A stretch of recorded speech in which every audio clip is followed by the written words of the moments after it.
Welcome to Wife Cheating Story. I hope you have an enjoyable and relaxing time listening. Let's get started. I never imagined I'd be replaying the moment I discovered my wife's betrayal like a twisted movie reel. But every detail sticks: the text messages, the hidden hotel receipts, that smug grin on her lover's face. Anger gnaws at me more than heartbreak, feeding an insatiable urge for payback I never knew I possessed. What if I push her to the brink the way she pushed me? Sometimes I catch myself grinning at the thought. Is it cruel or only fair? They say betrayal always demands a price. Now I can't stop wondering, how high will hers be? Before we dive into the full story, let us know in the comments where you're watching from. And if you're enjoying this tale, don't forget to subscribe and tap the notification bell so you never miss any of our upcoming stories. Edward Noble sat by the wide glass window in his home office, gazing at the afternoon rain that streaked across the pane.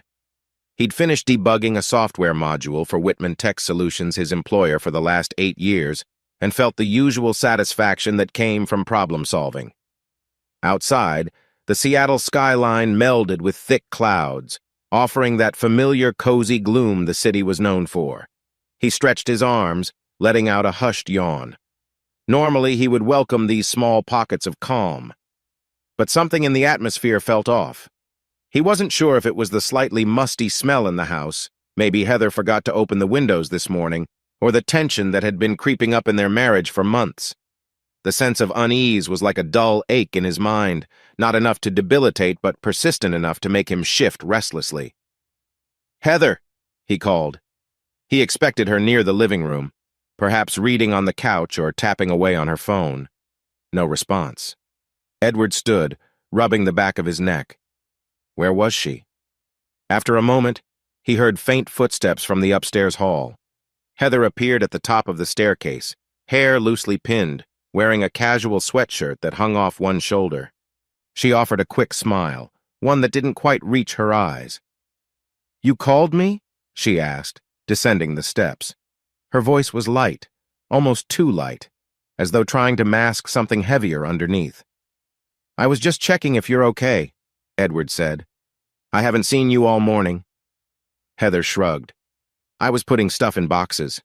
She gestured vaguely upward. "You know, the old travel gear I used to use for blogging. Figured it's time to clear out the clutter." A pang of sadness passed through Edward. Heather had been a popular travel blogger for a while, packing a suitcase to explore various corners of the country. 3 months ago, she stopped altogether, claiming she needed a mental reset. She'd rarely left the house since. Occasionally, she'd meet friends for coffee or dinner, but more and more her life had narrowed to the walls of their suburban home. "You sure you're all right?" Edward asked softly. "Need any help with the boxes?" Heather shook her head. "Nah, I'm good. Maybe I'll donate some older clothes, see if I can sell off that camera gear on Craigslist or something." He forced a smile. "Sounds like a plan. I worry about you, that's all." She walked past him into the living room. "No need to worry," she answered over her shoulder, her tone airy, but her eyes lingered on him, uncertain. "I'm fine. Really?" Edward didn't push. He followed her, sliding his hands into his pockets. They had been married 10 years. He felt he knew her better than she knew herself sometimes. But these past few weeks, it was like trying to read a favorite book whose pages had been ripped out and replaced with confusing new text. He couldn't predict her mood or interpret her looks the way he once did. That evening, Edward settled on the couch in their modest living room, typing quick lines of code on his laptop. A mug of chamomile tea cooled on the side table. He tried focusing on the lines of Python in front of him, but his attention drifted. From down the hall, he heard Heather's muffled voice. He paused his typing, ears pricking up. She was on a call, and her tone was low, hurried, like she didn't want him to overhear. Edward's heart gave a small jolt. She'd always had open phone conversations before, never caring if he listened. He set the laptop aside, inching closer to the door. "No, I can't talk about that right now," Heather was whispering. "It'll have to wait." He recognized tension in her voice, almost bordering on fear. Another hush, Then she said, "Yes, yeah, I miss that too." A faint laugh followed, so slight Edward barely caught it. He retreated to the couch, mind churning. Who was she talking to so secretly? An old college friend, as she claimed? Possibly. But why keep everything so clandestine? When Heather emerged a minute later, her expression looked guarded. Edward tried acting nonchalant, eyes back on his laptop screen. She sat on the couch opposite him, fiddling with her phone. "Everything okay?" he asked after a moment, carefully neutral. She nodded. "An old friend from New York," she said, as though she'd prepared this answer. "Just catching up. You know how it is?" He forced a smile. "Sure." The conversation fell flat. They sat in mutual silence, the tension in the house tangible as the drizzle outside turned into a light thunderstorm. Deep down, Edward sensed something was amiss, but he wasn't sure how to bring it up without sounding paranoid. He decided to wait, gather more clues before making accusations. That was, after all, in his nature. He was a logical, methodical man, not prone to rash conclusions. 2 days later, Edward found himself in the office break room at Whitman Tech Solutions, rummaging through the fridge for leftover sushi he'd stashed earlier. The place smelled of stale coffee and microwaved burritos. He needed a quick bite before diving back into a system architecture meeting. "Edward, buddy," came a confident voice from behind. "How's my star consultant?" He turned to see Lance Whitman, CEO of the company, strolling in with a wide grin. Lance was in his early 50s, though he carried himself with the swagger of a much younger man. Tall, salt and pepper hair, and always wearing designer suits that seemed just a bit too flashy for the corporate environment. Edward had never fully trusted him. There was a certain charm Lance exuded that felt almost predatory. "Hey, Lance," Edward replied politely. "Doing good. Just grabbing lunch before heading back to the Gibbons project plan." Lance clapped him on the shoulder with casual familiarity. "That's my man. We're relying on you to wow Gibbons Pharma with your brilliance, you know." Edward nodded, shutting the fridge. "I'll do my best." Lance poured himself a coffee, ignoring that it was half empty and lukewarm. "Listen, Ed, a few of us are going camping next weekend in the Cascades. We scored a sweet spot near a secluded lake. It'll be me, my son Owen, a couple of folks from marketing, and," he paused meaningfully, "I'd love for you and Heather to come too. You guys work so hard. Take a break, see some nature." A fleeting pang of discomfort flitted through Edward. That's short notice," he replied. "Heather's well. She's been a little down lately. Not sure if she's up for it."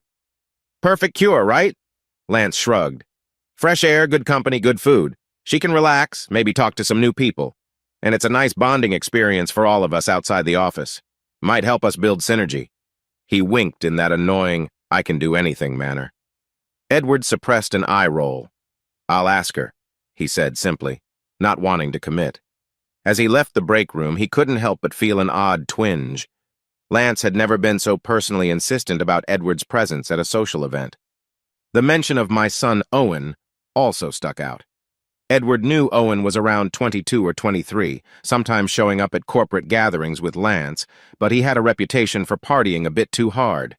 Still, maybe it was just a friendly invitation. That evening after dinner, Edward casually brought up Lance's invitation. To his surprise, Heather's eyes lit up with more energy than he'd seen in weeks. "A camping trip?" she repeated, tapping a finger on the countertop. "Where exactly?" "Somewhere in the Cascade Mountains. Lance has this hidden spot near a lake, I guess." Edward kept his tone measured. "He wants us there. Some of my co-workers will come, plus Owen, his son." Heather nodded slowly. "That might be nice," she said, a bright tone creeping into her voice. "You know I haven't been out traveling in a while. Fresh air could do me good." Edward felt a slight knot in his gut. He'd expected a lukewarm reaction at best. "Sure," he said carefully. "We can go if you really want to." She shrugged, but the corners of her lips quirked upward. "Why not? Let's do it." He eyed her. She seemed genuinely pleased, almost relieved. Had she been cooped up so long that any escape was a blessing? Possibly. Yet he couldn't fully shake the suspicious undercurrent in his mind. At the dinner table, the hush of the house pressed in on them. The overhead lamp cast a warm glow over plates of chicken stir-fry. Heather quietly scrolled through her phone, occasionally glancing at the screen with the slightest hint of a smile. Edward watched out of the corner of his eye. "You're sure you're not just doing this for me?" he asked at length, trying to keep an even tone. "I mean, camping can be unpredictable. Weather bugs, no real bathrooms, some people hate it." She set her phone aside, leaning in. "Edward, you worry too much." Her voice was calm, but carried an edge. "I used to travel to all sorts of places, remember? I'm more outdoorsy than you think." He forced a chuckle, recalling the earlier days of their marriage when she'd trek across deserts for her blog, living out of a tent to capture a perfect sunrise shot. "Right," he conceded. "All right then, we'll go. Should be interesting." Heather nodded, resuming her phone browsing. Edward tried focusing on his food, but the flavors tasted bland in his mouth.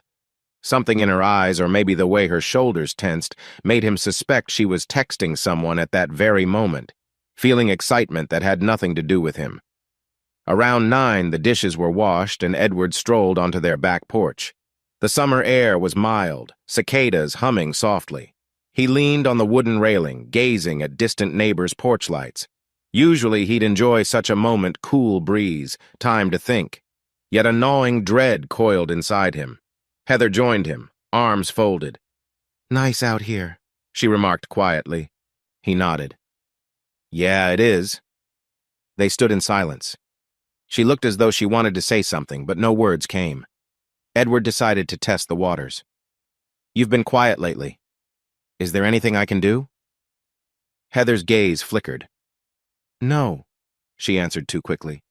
"Like I said, just a bit stressed. I'm not used to not working, I guess." He inhaled, choosing his next words carefully. "If it helps, you can always talk to me about whatever's on your mind." She gave a tiny smile that didn't reach her eyes. "I appreciate that. I do." But there was no further conversation, just the hush of the night. Edward swallowed the ache in his chest. He realized that if Heather was dealing with something emotional, struggles, depression, or anything else, she wasn't ready to share it.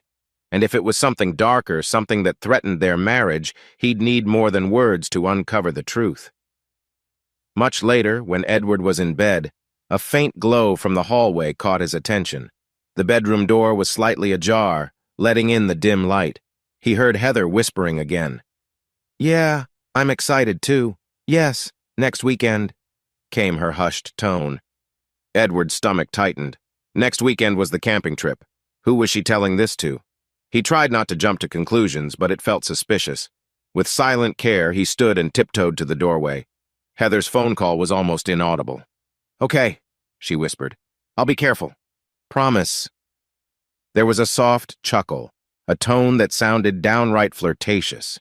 Edward's heart hammered. This didn't sound like an innocent conversation with an old friend. It sounded like someone anticipating something, something that had to remain a secret. He quietly returned to bed, sliding under the covers. Should he confront her now? Demand an explanation? The rational side of him insisted on patience. He had no concrete proof of anything aside from a suspicious phone call. Yet the worry gnawed at him. He'd never known Heather to be so discreet. Heather slipped back into the bedroom a minute later, setting her phone on the nightstand. She didn't notice Edward's eyes were open, or if she did, she pretended not to. She climbed under the blankets, body angled away from him. He lay awake, trying to quell the ache in his chest and the swirl of questions in his mind. Throughout the week leading up to the camping trip, the tension within Edward only grew. Heather acted more cheerful but also more distant, as if she had found a new source of energy that didn't include him. Her phone never left her side. Her mood swung unpredictably, sometimes affectionate, sometimes snappish when he asked harmless questions.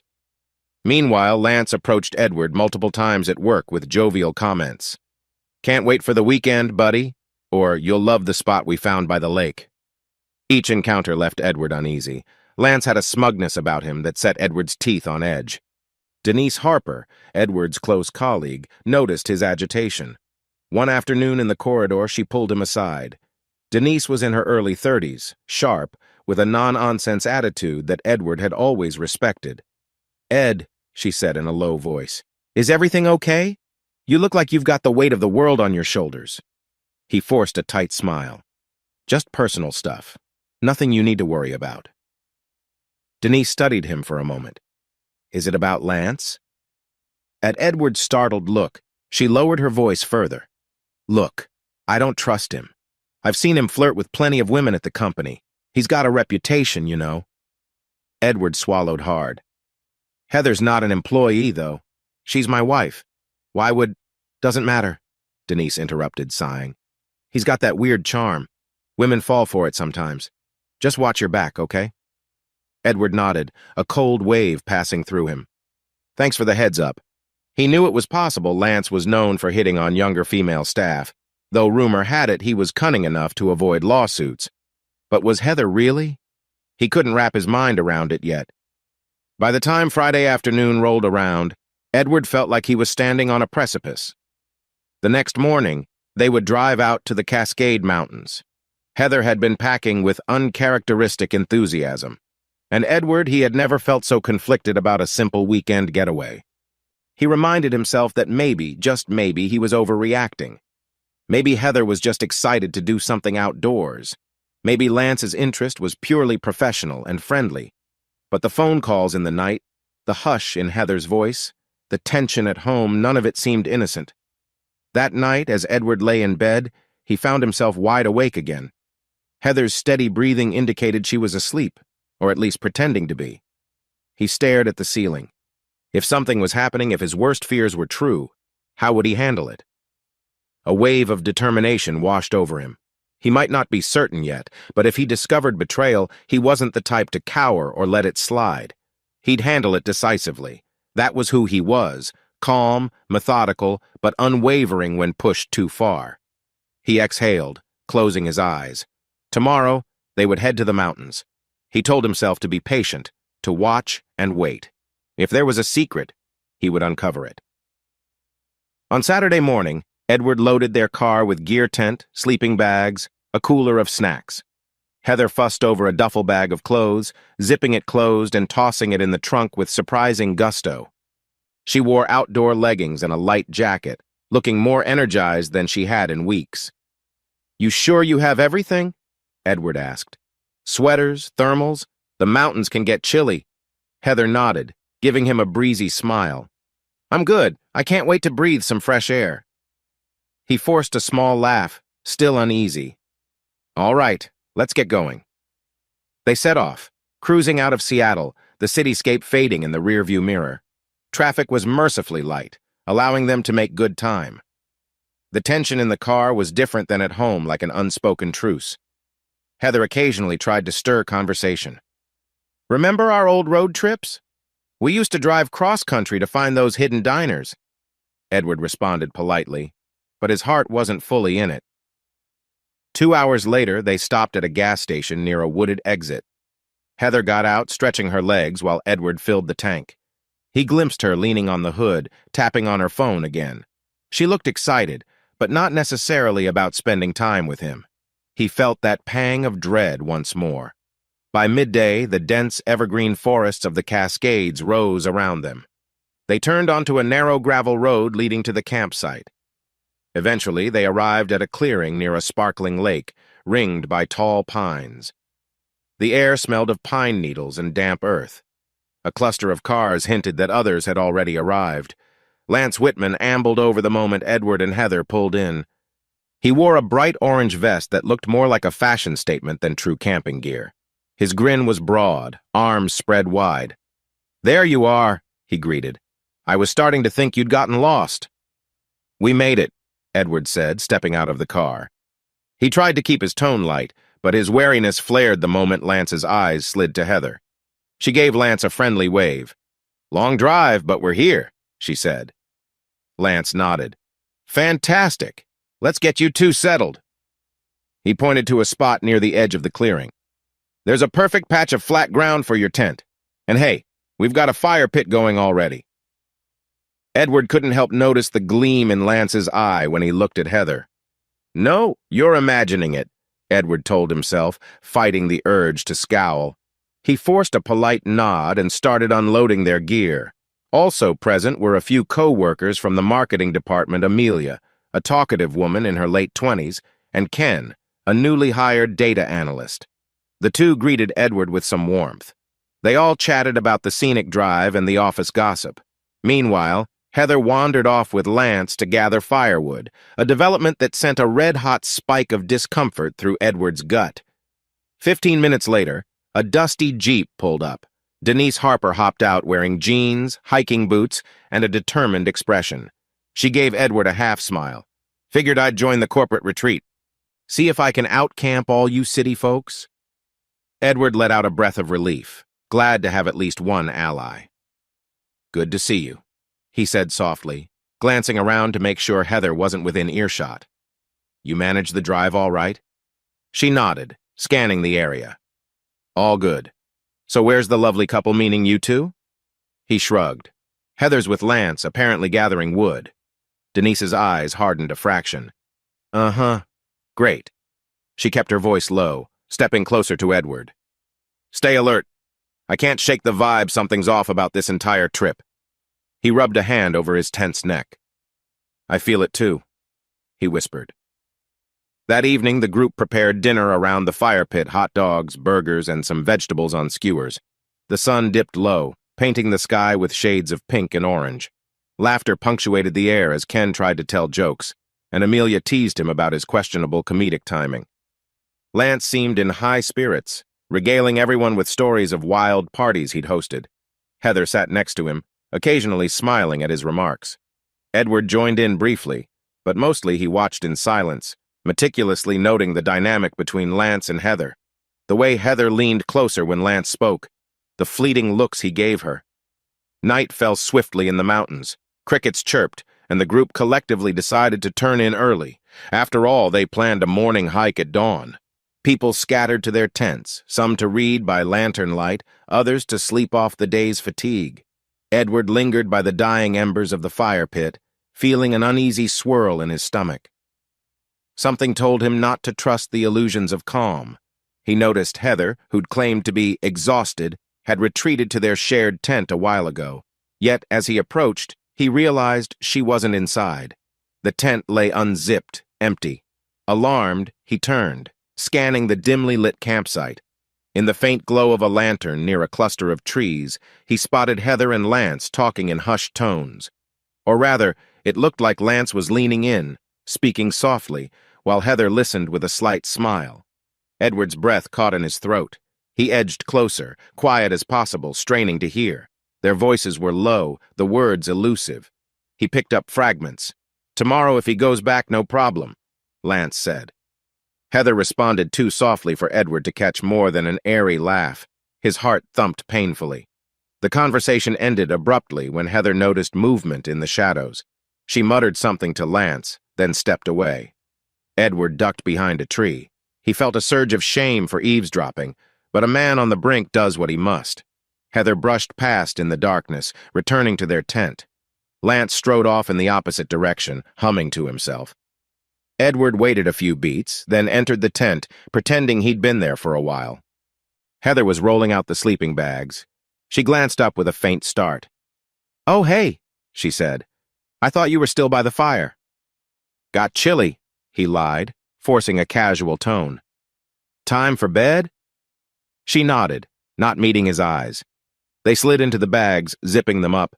Edward's mind raced. What exactly had Lance whispered about if he goes back? If who goes back, Edward? Morning arrived with crisp mountain air. People yawned awake, stepping out of their tents to brew camp coffee or splash water on their faces by the lake. Edward found Heather sipping coffee near the water's edge, eyes distant, posture rigid. She barely acknowledged him as he approached. "Morning," Edward said softly. She nodded. "I didn't sleep great," she murmured. "Kept hearing animals rustling around." He offered a consoling hand on her shoulder, but she moved away, taking another sip of coffee. Edward frowned, stifling the urge to question her about last night. He decided to let her be for the moment. Lance was organizing a short hike for the group, and Edward needed to appear normal. As the group gathered for the hike, Lance sidled up to Edward, clapping him on the shoulder. "Hey, Ed," he said, voice cheerful. "Small favor. We've got a client emergency at the office. Something about the Gibbons account. I'd planned to handle it myself, but you're the lead consultant. Might be better if you drive back and fix it. We'll wait for you to return, shouldn't be more than a few hours, right?" Edward's stomach lurched. The same phrase from last night. If he goes back. So this was the plan. He forced a neutral expression. "You need me to leave the campsite and go to the office?" Lance nodded with a mildly regretful sigh. "I hate to ask, but you know how Gibbons is. They freak out over the smallest glitch. Once you handle it, come on back and enjoy the rest of the weekend. We'll keep Heather company." Edward's eyes flickered to Heather. She stood by the campfire, fussing with her hair. She seemed to be avoiding his gaze. This felt too orchestrated. Yet to refuse would look suspicious or disloyal. He also knew if there truly was a crisis with Gibbons, ignoring it could jeopardize his job. "All right," Edward said quietly. "I'll go handle it." He tried to sound nonchalant, but inside, anger simmered. This was exactly the scenario he'd overheard them discussing. They wanted him away. Why? Within an hour, Edward had packed a few essentials into his car, trying not to let his frustration show. Heather gave him an awkward half-embrace. "Drive safe," she said. "I'll see you soon." He studied her face, searching for a sign of guilt or worry. All he saw was a bland neutrality. "Sure," he replied, stepping away. He glanced at Denise, who offered a meaningful look as if to say, "I'll keep an eye on things." He nodded, grateful for that unspoken assurance. As he drove down the gravel road, Edward gripped the wheel until his knuckles turned white. It was precisely how everything had lined up Heather's phone calls, Lance's suspicious plan to send him away. The tension hammered at him, but he needed something more concrete before confronting them. He decided to handle the work emergency as fast as possible and come back unannounced, hopefully catching them off guard. If there was a betrayal, he would see it with his own eyes. Edward arrived at the empty Whitman Tech building just before noon, letting himself in with his keycard. The entire place was deserted, being a weekend. He hurried to his workstation, logging into the system. Sure enough, Gibbons Pharma had flagged a glitch in the platform's user interface. Fixing it took him about an hour, plus some time to run tests. Not a big deal. He suspected Lance either exaggerated or manufactured the crisis. Regardless, Edward hammered out the solution with fierce determination. By the time he was done, it was close to 2 p.m. He shot an email to Gibbons Pharma verifying the fix, then closed his laptop. The building's silence unnerved him, as though it too conspired with Lance's scheme. He turned off the lights, locked up, and hurried back to his car. Mind racing, he strategized. He would drive back to the campsite, arriving after dark, quietly. Then he would see for himself if something was going on, no more guesswork. The drive felt longer somehow. Edward forced himself to stay calm, maintaining the speed limit, though adrenaline coursed through him. By the time he reached the narrow gravel road leading to camp, it was close to midnight. Stars glittered overhead, and the silhouettes of towering pines loomed on either side. He parked his car a short distance from the camp, not wanting to announce his return with headlights. Grabbing a flashlight, he hiked the last half-mile on foot, stepping carefully over roots and rocks. The hush of the forest pressed in, broken only by a faint breeze in the tree canopy. As he neared the campsite, he switched off his flashlight to remain inconspicuous. He saw a faint glow from one of the tents. Muffled voices drifted on the cool night air, punctuated by what sounded like laughter, and not just one or two people. Multiple male voices. Edward's heart thudded. He approached slowly, crouching behind a cluster of bushes. A wide cabin-style tent, bigger than the average dome, stood at the far edge of the clearing Lance's tent, if he recalled correctly. Soft lantern light glowed through the fabric. He heard hushed giggles, heavy breathing, and moans that made his stomach twist in knots. He crept closer, adrenaline spiking. The closer he got, the clearer the sounds of sexual activity became. He felt something inside him crack when he recognized Heather's voice. Low, breathy, mingled with masculine chuckles. His rational mind reeled. Is this real? Am I hallucinating? Staying behind the tent, he found a small gap where the material didn't quite meet the ground. His heart hammered so loudly he worried they might hear it. Carefully, he angled himself to peer inside. Time seemed to slow as Edward's eyes adjusted.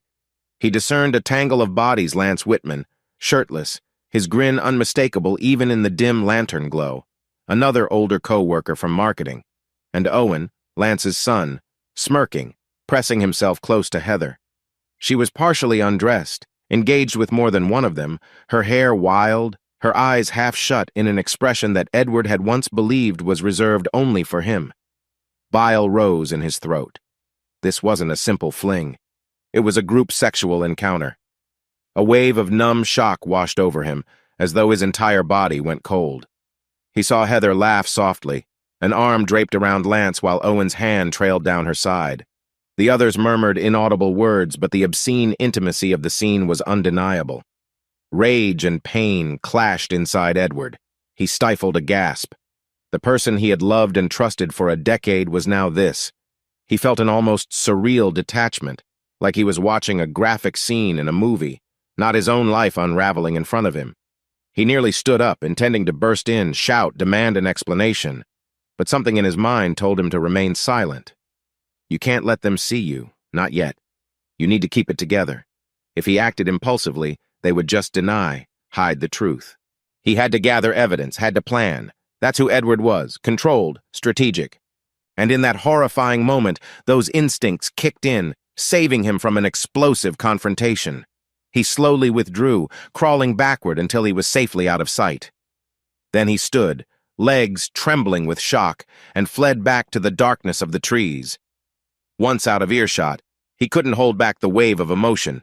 He pressed his back to a trunk, fists clenched, tears stinging his eyes.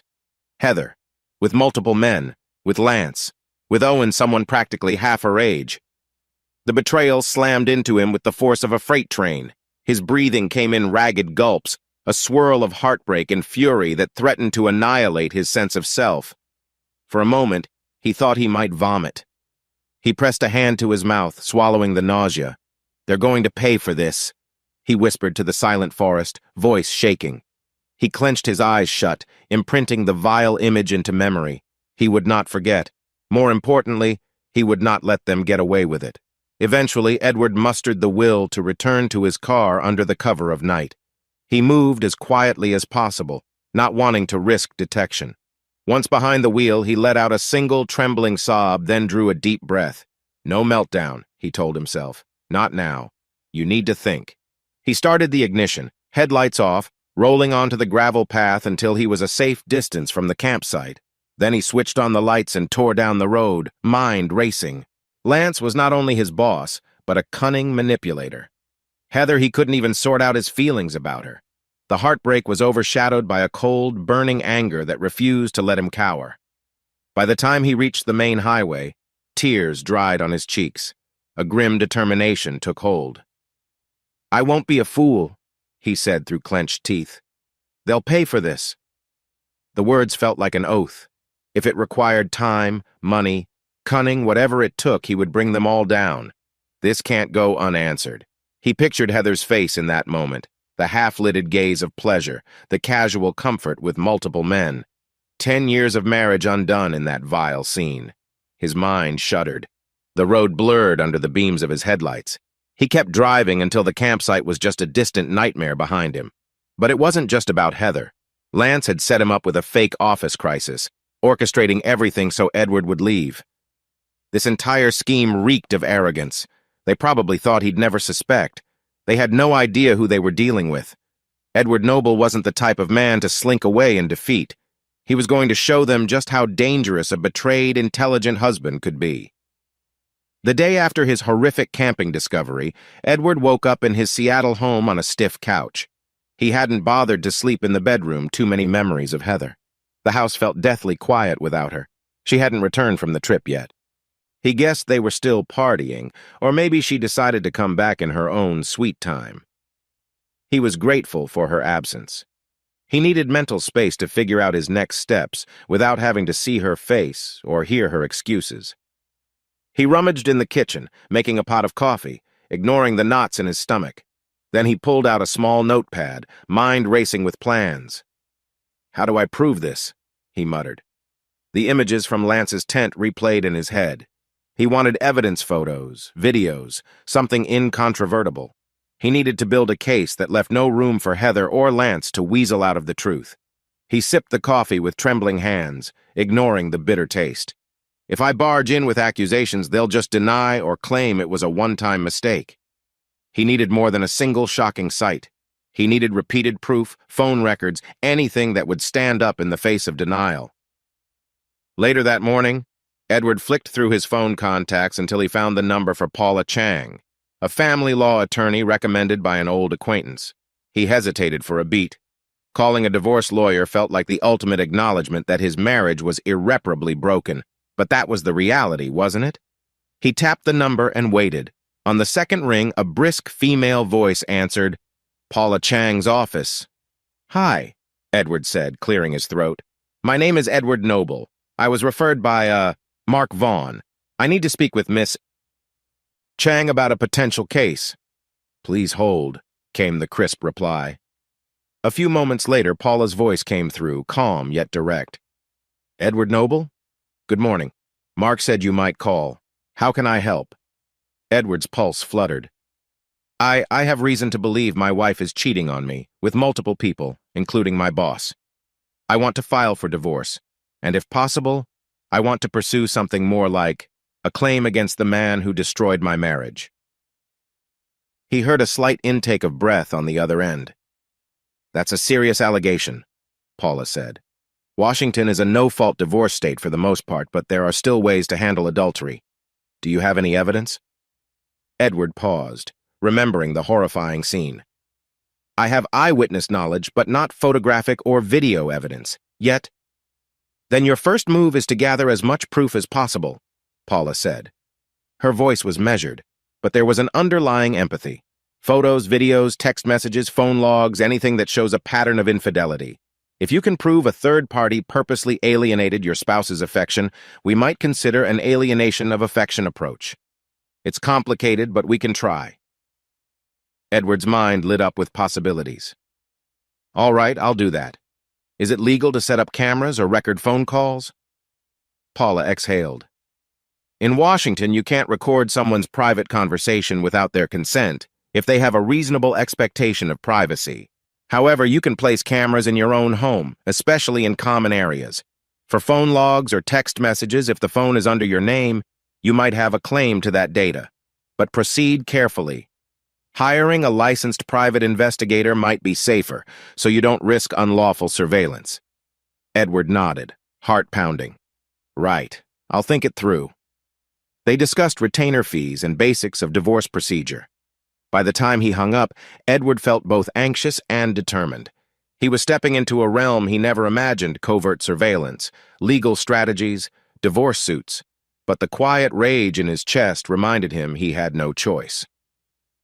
That afternoon, Edward texted Denise Harper. She was one of the only people he trusted at Whitman Tech. He suspected she might have more knowledge or resources to help him. "Hey, I could use your help with something personal. Mind meeting after work?" She responded in seconds. "Sure. Coffee shop near the office?" "Perfect," Edward muttered. He spent the rest of the day pacing the house, waiting. He was officially on leave from the office, claiming exhaustion from the camping trip. Lance apparently didn't question it, maybe because he was busy with his own twisted activities. At 4 p.m., Edward arrived at a discreet little coffee shop across from a bookstore, wearing a dark jacket and sunglasses, feeling like some amateur spy. Denise was already there, perched at a table in the corner with a latte in hand. She waved him over, expression grave. "So what's going on, Ed?" she asked as he sat, her voice low. "You vanished from the campsite, and I had to leave early Sunday morning for a family thing. I didn't see you when I left. Heather and Lance were nowhere in sight either." Edward swallowed hard, glancing around to ensure no one was eavesdropping. "Denise, I discovered Heather is sleeping with Lance and more than just him. Owen was there too. It's a group thing. I saw it with my own eyes." He expected her to be shocked, but she wore a grim look of resignation. "I had a bad feeling," she murmured. "But that's worse than I imagined. God, Edward, I'm sorry." He stared at his untouched coffee. "I need proof. Photos, videos. Paula Chang, the lawyer I spoke to, said that's the only way to mount a serious case. He took a breath. And I recall you mentioning once you do side gigs as a PI, or at least you have connections. Is that true? Denise nodded. Yes, I have a license. Used to do small investigations, background checks, cheating spouses, that sort of thing. She paused, lips pursed. Are you sure you want to go this route? He nodded, eyes glinting with resolve. Yes, I want to nail them, Denise. I want to file for divorce, but I also want to sue Lance for alienation of affection if it's possible. He deliberately orchestrated my absence so he could have Heather to himself and his son, and who knows who else. I need them to pay. Denise studied him carefully. I get it. Let me help. But it might get ugly. We'll need to place cameras in your house, track her phone, maybe tail Lance. If Heather's actively hooking up with them, there'll be trails to follow. A spark of gratitude flooded Edward. Thank you. I appreciate you sticking your neck out for me. She waved off his thanks. I'll do what I can. We'll keep it legal.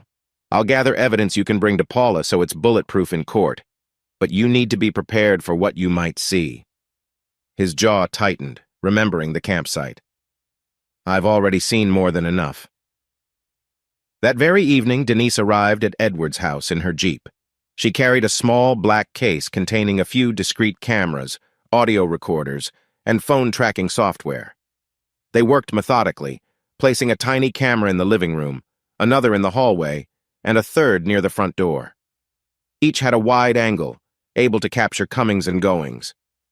If Heather brings them here, Edward said, grim-faced, we'll catch it on camera. He paused, scanning the house he once considered his sanctuary. Now it felt more like a battleground. Denise nodded. What about the bedroom?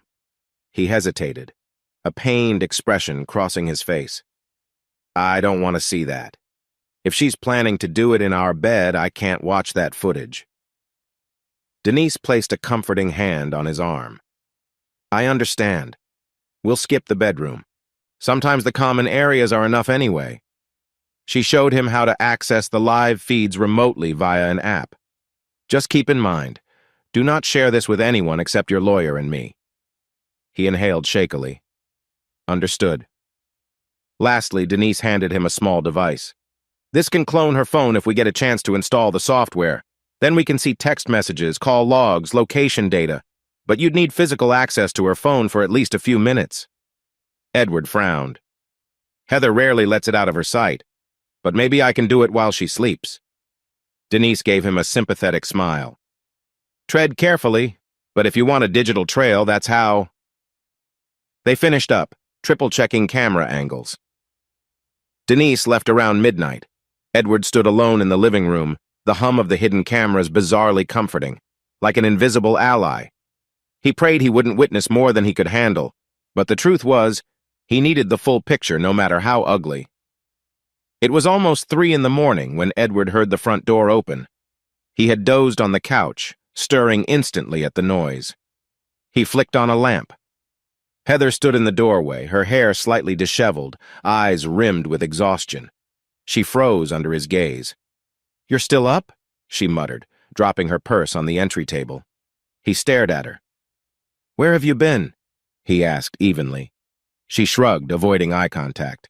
After the camping trip, I stayed with a friend. We decided to have a girls' night. She paused, seemingly rummaging for a plausible story. I texted you, didn't you get it? Edward had turned off text notifications so he wouldn't have to see her excuses. I guess not, he said softly. Hope you had fun. She tilted her head, eyes flickering wariness. Yeah, something like that. He stood, stepping closer. Heather, we need to talk, but maybe not now, given how late it is. She gave a quick nod, looking relieved. Yeah, I'm wiped. Let's just talk in the morning. Edward watched her ascend the stairs. His heart pounded. The cameras were rolling, capturing her every move. But he doubted she'd bring a man here tonight. She was too clever for that. She'll keep it secret until I'm out of the house again, he thought bitterly. When he finally crawled into bed alone, because Heather had chosen the guest room, he found no peace. The swirl of anger and betrayal returned, fueling his determination. Morning came with a subdued hush in the house. Edward brewed coffee while Heather emerged, hair damp from a shower, wearing sweatpants. She offered a subdued morning and sat at the kitchen table. He placed a mug before her. "About the camping trip," he began, voice measured. "Why'd you stay longer?" Heather pursed her lips. "I just wasn't ready to come back, I guess. It was relaxing out there. Then, like I said, I went to a friend's place." He studied her face, noting the faint flickers of defensiveness.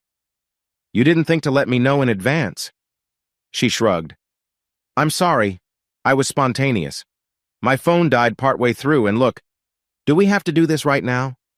He forced a small laugh.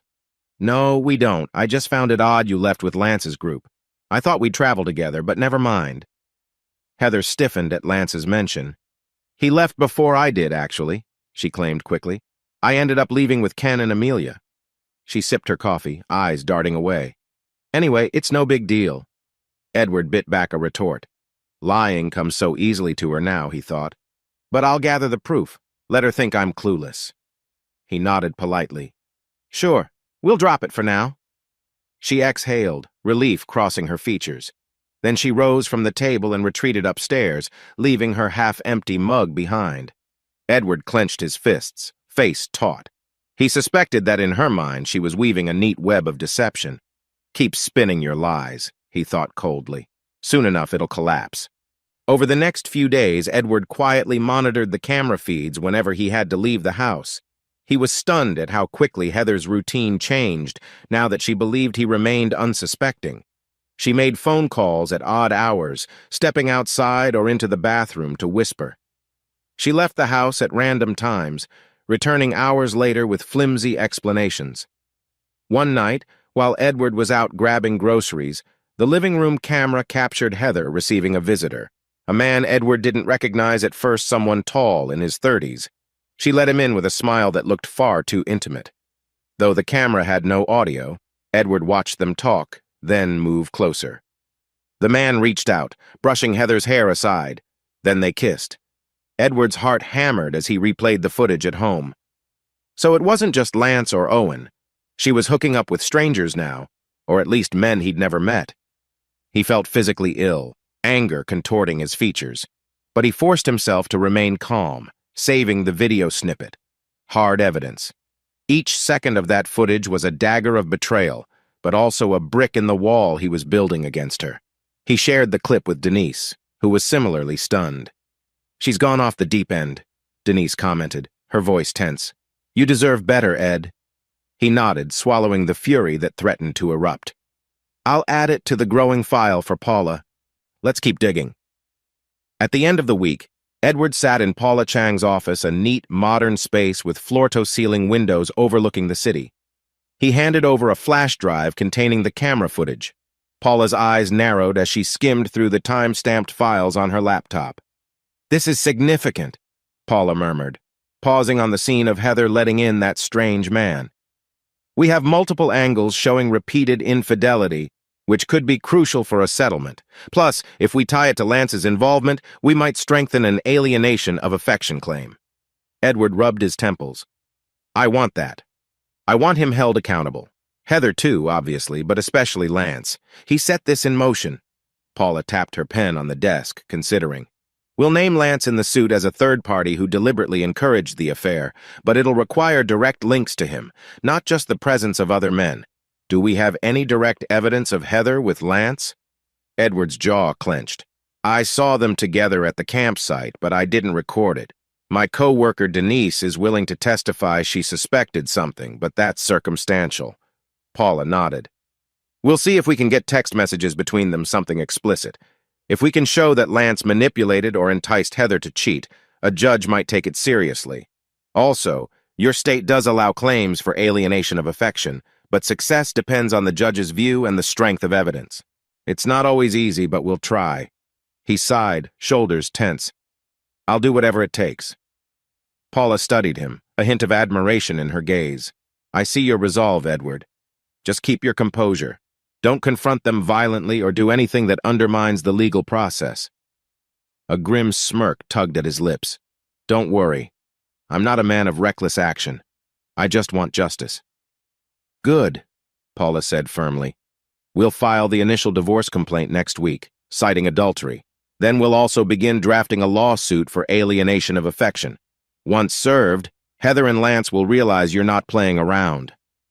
Edward breathed deeply, feeling an odd sense of relief. He was no longer helpless, flailing in the face of betrayal. He had a plan, a path. Let them squirm when the papers arrive. Edward spent the weekend steeling himself for what he had to do next. Heather's presence in the house had become sporadic. She'd come home late, leave early, sometimes vanish for days at a stretch. She seldom explained, and Edward didn't bother pressing her anymore. He allowed her to assume he was oblivious or simply indifferent. Inside, of course, he was bristling with controlled rage. The cameras had captured more than enough. Meanwhile, Paula prepared the final divorce papers. Edward made sure the bank accounts were adjusted, his finances protected. He canceled joint credit cards, transferring his assets into a separate account under his name. If Heather noticed, she never said anything. Perhaps she assumed Edward was still naive, or maybe she just didn't care about finances at this point. Monday morning arrived. Edward woke early, showering and dressing in a crisp shirt. He felt like he was suiting up for battle. Over the last few days, the cameras had captured Heather hosting yet another small get-together with two men from some party circle, plus an acquaintance Edward vaguely recognized from Lance's company social events. The footage was explicit, leaving no doubt about her infidelity. He compiled the final clips, neatly labeled them with timestamps, and saved them to a secure folder. In his mind, each video was another nail in the coffin of Heather's false innocence. Strange how, at one point in their marriage, he would have done anything to shield her from pain. Now he felt only a simmering contempt and pity. Late that afternoon, Paula texted him, "Papers are ready. Do you want me to serve them, or do you prefer to hand them to Heather personally?" Edward considered. Part of him wanted the satisfaction of confronting Heather face-to-face, seeing her reaction when she realized she'd been caught. Another part wanted to remain distant, preserving his composure. In the end, he decided, "I'll do it myself." Paula, "All right. They're at my office whenever you're ready." Edward drove downtown to Paula's sleek law firm. She met him in the lobby with a thick envelope. "Divorce complaint? Citing adultery. Inside, we also have a restraining order request if you feel it's necessary." "This is your call," Paula explained. "Serving Lance's alienation of affection lawsuit will be separate, delivered by a process server, but we can do that tomorrow." Edward clutched the envelope, gratitude mixing with dread. "Thank you," he said softly. "I'll handle it tonight." Paula patted his shoulder. "Stay calm. Don't let her provoke you." He nodded, exhaling. "Don't worry. I've never been calmer in my life." Heather was already home when Edward arrived around 7 p.m. The living room smelled faintly of takeout. She sat on the couch with a half-eaten carton of noodles, phone in hand. She glanced up, startled by his purposeful stride. "Hey," she said. "Hungry? I ordered too much." Edward didn't respond to the food offer. He set down his briefcase and carefully pulled out the envelope. Heather's eyes flickered with confusion. "What's that?" He stepped closer, voice eerily composed. "Heather, we need to talk. Now." She frowned. "Okay." She set aside the noodles, standing up, crossing her arms defensively. "You're acting weird. What's going on?" Edward held out the thick envelope. "These are divorce papers," he stated, letting each word hang in the silence. "I'm filing based on the grounds of adultery." For a heartbeat, she just blinked, as if her brain couldn't process. Then a spark of panic lit her eyes. "Adultery? Are you crazy? Where is this coming from?" He didn't flinch. "I know everything," he said quietly. "Your affairs with multiple men, including Lance. I have proof photos, videos, phone logs. Don't even try to lie." Heather's face paled, lips trembling. "What?" "Edward, you're misunderstanding." He let out a bitter laugh, stepping forward. "Am I? Because the cameras in our living room show a different story. You let strangers in. You let them use you. You betray me in our own home." His voice cracked with cold fury. "You thought I wouldn't find out? That I'd keep working like some clueless idiot?" Tears rimmed her eyes, though whether they were from guilt, fear, or anger, Edward couldn't tell. Edward, you did what, spying on me? That's insane. Call it what you want, he retorted. I caught you. Here's how this goes. I'm filing for divorce immediately. I've canceled our joint accounts. You need to leave this house within 24 hours. Her eyes flared. You can't kick me out. I'm your wife, He shoved the envelope into her hands. Read the documents, Heather. You'll see I can. There's a restraining order request inside in case you try anything stupid. He watched her fumble the envelope open, scanning the first page. Her expression morphed from shock to anger to a twisted sort of desperation. You're divorcing me over a few mistakes? She blurted. Don't you still love me? He felt a flash of pain in his chest, quickly replaced by steely resolve. No, not after what you did. He paused. You think these were small mistakes? You've destroyed this marriage. I don't see any path back. Her breathing turned ragged. But it was just excitement. My life felt so dull, and Lance was charming, and... Don't mention his name. Edward's voice shook with fury. He reined it in, refusing to appear unhinged. He manipulated you, sure, but you allowed it. You allowed multiple men to defile everything we built together. Heather stared at the papers, tears sliding down her cheeks. Edward, I'm sorry, she whispered. I was lost. I never meant to hurt you. A bark of laughter escaped him, cold and humorless. Hurt me? You did more than hurt me. You shattered every ounce of trust, and you kept doing it, over and over. She didn't answer, just stood there shaking. He reached into his jacket pocket, producing a single key. This is for the rental storage. You can collect your personal belongings and store them there temporarily. I want you gone by tomorrow night. She blinked in disbelief. Where am I supposed to go? He shrugged, the numbness in his voice surprising even himself. Go to Lance, or to your new friends. Stay in a motel. I don't care. Just get out. Heather glanced at the documents again. This says you're also seeking a lawsuit against Lance? Edward nodded curtly. Alienation of affection. He deliberately seduced you, orchestrated my absence at that camping trip. I saw you with him and others. I have enough evidence to ruin him, personally and professionally. She swallowed hard. He's going to be furious. Don't you realize what he might do? Edward's eyes narrowed. He can do whatever he wants. I won't back down. He paused, then added, voice dripping with finality. If he tries anything, I'll bury him. Heather's tears came in earnest now, sobs racking her frame. I never wanted it to go this far, she choked. Edward watched impassively. A part of him remembered the girl he married, the vibrant traveler who once loved sunsets and spontaneous road trips. But that woman was gone. In her place stood a stranger who had demeaned everything they'd shared. You should have thought about that before you started screwing my boss and half the city, he said, voice hollow. Now it's done. With that, he turned away, heading for the stairs. He paused only to add one final statement over his shoulder. You have 24 hours. After that, I'll have the sheriff serve the restraining order. He disappeared upstairs, leaving Heather sobbing in the living room, clutching the divorce papers.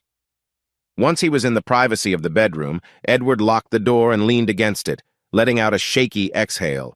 A swirl of emotions battered him: anger, betrayal, heartbreak, and an odd sense of grim satisfaction. I did the right thing, he told himself. She made this mess. Now she can face the consequences. He heard Heather move around downstairs, possibly throwing things into a suitcase. The tension in the house soared. Eventually, the front door slammed, and the silence that followed was almost deafening. A flicker of relief coursed through him. She was gone, at least for now. He sank onto the edge of the bed, burying his face in his hands. A wave of exhaustion hit him. He realized that, for weeks, he'd been operating on raw nerves, fueled by suspicion and adrenaline. Now that he'd taken decisive action, the emotional toll hammered him. But he refused to crumble. Keep it together, he told himself. You're halfway there. Later that night, Edward sat at his computer sending Paula an email update. I served Heather the papers. She left the house. I'll keep you posted if there's any pushback. He attached a few more recent videos, including Heather letting random men in, just to bolster the case further. He also included a note. When can we file the alienation of affection lawsuit against Lance? Let's do it ASAP. He wanted that blow to land soon, hopefully catching Lance off guard. Within the hour, Paula responded, "We'll file tomorrow morning. Our process server will handle Lance directly. Make sure you're prepared for potential retaliation." Edward stared at the screen, a slight grin forming. He pictured Lance's reaction when served legal papers detailing how he'd systematically destroyed another man's marriage. Let him rage, Edward thought. He's about to learn I'm not a man to cross. That night, his phone buzzed repeatedly with messages from Heather. He glanced at them. "Please, Edward, let's talk. I can fix this." "I was just lonely. You have no idea how depressed I felt. Don't do this to me. I still love you. Tell me we can go to counseling or therapy or something." He read each one with a cold detachment, ignoring the sudden surge of heartbreak. Love? He scoffed. She had a twisted way of showing it. He powered off the phone. He would not be manipulated by pleas now. When he finally crawled into bed, he stared at the ceiling, flashes of that campsite scene haunting him. But instead of succumbing to despair, he clung to the small comfort that the truth was out in the open. He wasn't a victim trapped in ignorance. He was taking control, forging a new path. The following afternoon, Edward got a call from an unknown number. He hesitated, then answered. Lance's voice exploded on the line. "Edward Noble, you son of a bitch! What is this garbage I've been served with?" Edward felt a faint smile tug at his lips. "Oh, the alienation of affection lawsuit? Surprised to hear from you so soon, Lance." "You're insane," Lance roared. "You can't prove anything. Heather's a grown woman. She made her own choices." Edward's tone remained dangerously calm. "Save it for court. We'll see how the judge reacts to the evidence. We have videos, phone records, your little scheme at the campsite. Should I mention your son's involvement too?" Silence crackled on the line. When Lance spoke again, his voice held a venomous edge. "You have no idea who you're dealing with. I'll bury you in countersuits. I'll see you out on the street." "Interesting threat," Edward replied. "I wonder how your board of directors at Whitman Tech will feel when they see the proof you financed personal parties with company money. I came across some suspicious transactions, Lance." More silence, this time tinged with panic. You can't do that." Edward gave a mirthless chuckle. "Watch me. If you want war, I'll give you war. But if you're smart, you'll settle. Pay me damages and sign the divorce depositions verifying your role. That might save you further humiliation." Lance spluttered, then hissed, "This is far from over, Edward. You'll regret messing with me." The call ended abruptly. Edward stared at the phone, adrenaline surging. He felt a fierce sense of empowerment. Lance Whitman was cornered like a rabid dog. Yes, it was dangerous, but Edward refused to cower. Let him try something. I'll be ready. That evening, Edward reviewed the next legal steps with Paula. She confirmed the lawsuit would proceed. They'd request significant damages, $2 million, a figure that might be reduced or might stand, depending on the judge. The moral victory, though, was just as important to Edward. As he ended the call, a wave of relief mingled with the swirl of tension. He'd confronted Heather, initiated divorce, set a legal avalanche in motion against Lance. Now, he had to wait for the next moves. But waiting doesn't mean weakness, he reminded himself. He would keep gathering intel, keep an eye on every detail. Heather had retreated, presumably staying with some friend or another lover. Lance was fuming, likely plotting a counterattack. But Edward wasn't worried. He had the truth, the evidence, and a fearless attorney backing him. For the first time in weeks, he felt a shred of peace. He sank onto the living room couch, the same place he used to relax with Heather on movie nights. That memory stung, but he pushed it aside. His path was set. The illusions had shattered, replaced by the cold, unyielding reality of betrayal. Yet Edward no longer felt lost. He had become a man of action, forging forward with unwavering resolve. Outside, the Seattle skyline shimmered under a moonlit haze, the city moving on with its usual hum. Edward closed his eyes, letting a small, bitter smile ghost across his lips. They have no idea the reckoning that's coming. Edward Noble's life had turned into a battlefield ever since he confronted Heather and sued Lance Whitman for alienation of affection. Part of him felt vindicated. He was no longer the clueless husband, but rather a man taking bold steps to reclaim his dignity and future. Yet a quiet, persistent dread hovered, warning him that the war had only begun. The days after serving Heather were a whirlwind of legal posturing, emotional fallout, and abrupt changes in daily routine. Each moment felt taut with potential danger from Lance's possible retaliation, from Heather's unpredictable behavior, and from Edward's own seething anger. He fought to maintain composure, though the tension sometimes knotted in his chest like a cramp that refused to let go. The house felt emptier without Heather's presence. At first, Edward thought her absence might provide relief, a break from the constant swirl of suspicion and betrayal. But the quiet also brought painful reminders. He found himself starting the day in the kitchen, out of habit, with an extra mug set out for Heather, only to realize she wouldn't be there to drink it. He'd pick up groceries and nearly toss her favorite snack into the cart before remembering she was gone. Yet the heartbreak had hardened into something else, not quite numbness, but a defensive shell that insulated him from old attachments. When he noticed some item that reminded him of her, a crocheted blanket she once used on chilly nights, a coffee table photo of them from years back, he'd feel a pang. Then he'd breathe, reminding himself, she made her choice. He reorganized the living room furniture to disrupt the old routine. He took down certain photos, especially those that showcased romantic getaways or celebrations. Not all of them. Some part of him still respected the decade they spent together, but he had to shield himself from the raw pain. He'd remove the frames slowly, set them in a box, and store them in the basement. The camera feeds Denise helped install remained operational, though they now felt less crucial with Heather no longer living there. He checked them mostly out of habit, half expecting to see her walk in or rummage around unannounced. But day after day passed, and the cameras captured only the usual stillness. The key to the front door was changed. If she tried to come back, she'd have to ring the bell or break in. Heather's texts kept rolling in, wavering between desperate apologies and spiteful accusations. One morning, Edward woke to a flurry of messages. "I can't believe you'd humiliate me with this lawsuit. All we needed was to communicate. Why didn't you talk to me first? You're so heartless now. Where did the old Edward go? I'm sorry, please, I just need you to understand I was lost." Edward read them without replying. He felt a lingering swirl of fury whenever she blamed him for not communicating, as though her staggering betrayal could have been fixed by a cozy fireside chat. Sometimes, though, guilt crept in, whispering that maybe if he had been more attentive earlier, she wouldn't have strayed. But then, he'd recall the vile group encounter in that tent and the men parading through his home. No, this is on her, he told himself firmly. He suspected Heather was bouncing between friends' couches, or possibly hooking up with Lance or those other men. He tried not to dwell on the details. Let her have her new, hedonistic life. He wanted no part of it. On the corporate front, rumors soared about the lawsuit.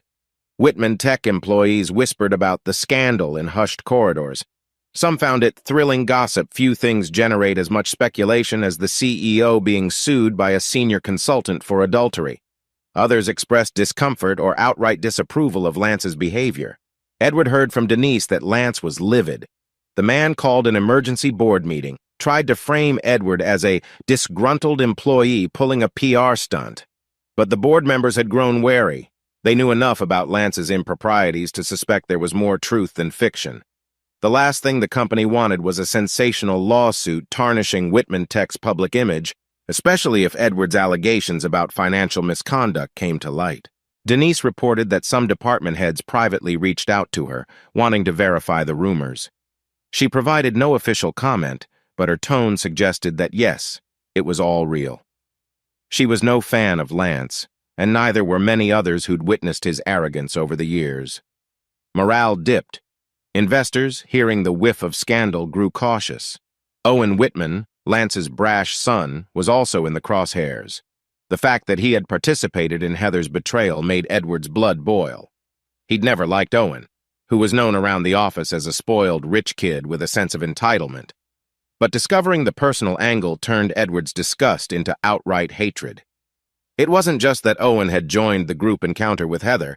It was the sneering, mocking attitude he displayed whenever Edward crossed paths with him at company events. "Couldn't keep your wife satisfied, old man? She needed a real man's touch," Owen had once muttered after a drunken party. Edward had let it slide then, unsure if he'd heard correctly. Now, he realized the depth of Owen's lechery. Denise uncovered that Owen had a track record of harassing female staff, though no official complaints had stuck, likely due to hush money or intimidation.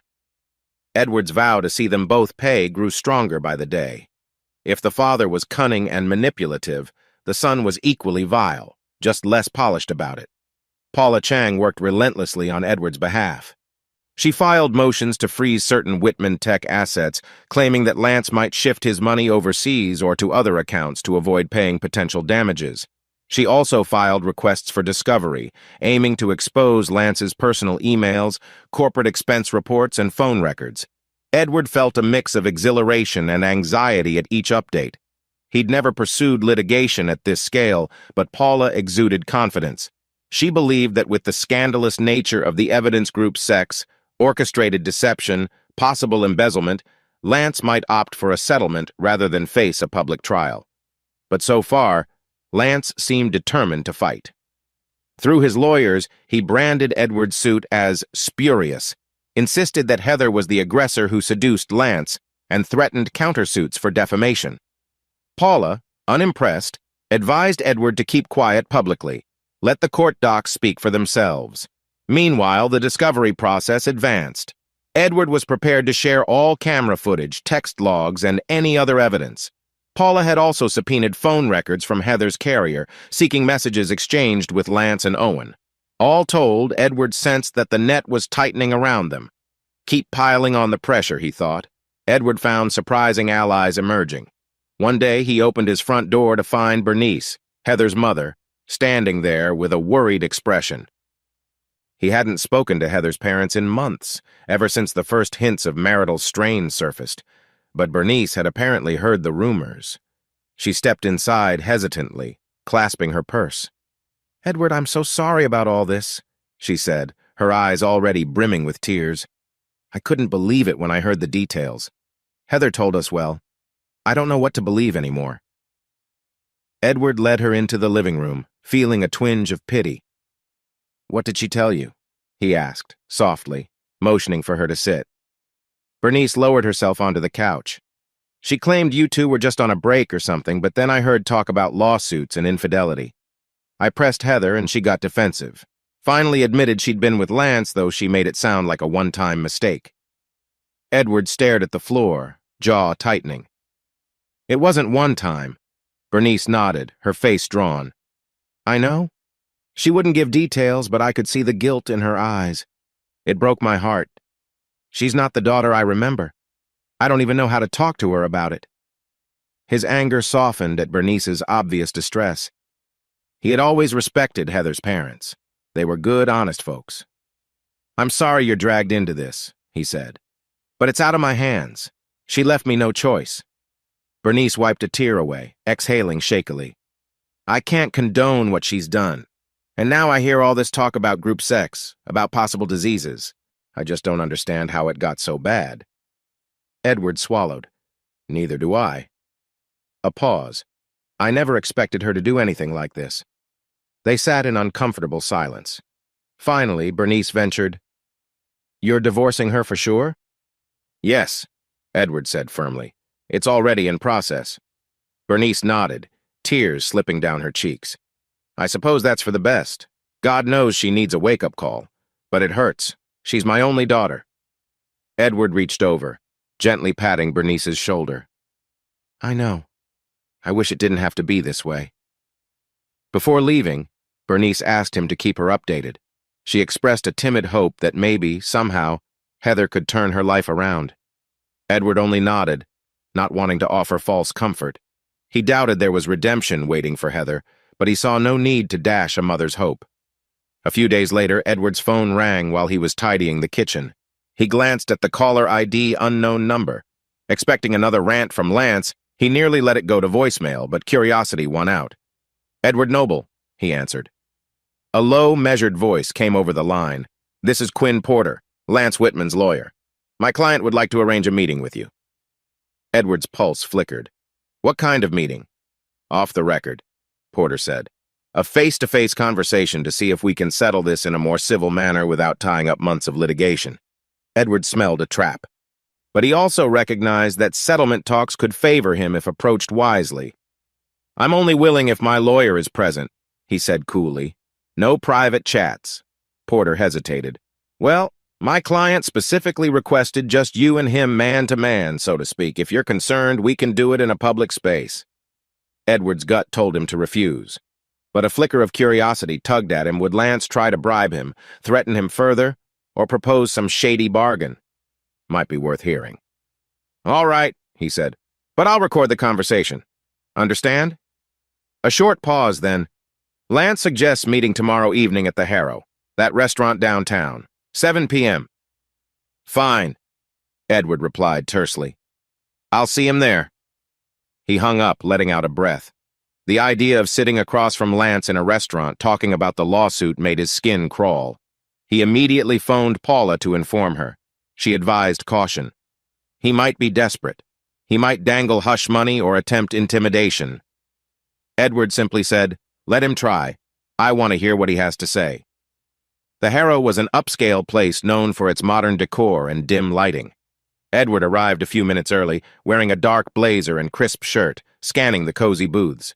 He spotted Lance seated at a corner table, swirling a glass of whiskey. The hostess escorted Edward over. Lance looked up, and for a moment the tension crackled. He wore a tailored suit, hair slicked back, face a mask of confidence. But Edward noticed a tightness around Lance's eyes, a flicker of desperation. "Edward," Lance said, standing with a forced smile. "Thanks for coming." Edward offered a curt nod, sitting across from him. "Make it quick. I have no interest in small talk." Lance signaled the waiter to bring a second glass of whiskey, but Edward shook his head. "No thanks," he said coldly. The waiter left, sensing the chill in the air. Lance leaned forward, lowering his voice. "Look, we're both professionals. We shouldn't let something like this spiral out of control. You know, lawsuits can drag on, cost a fortune in legal fees, ruin reputations." Edward studied Lance's face, expression blank.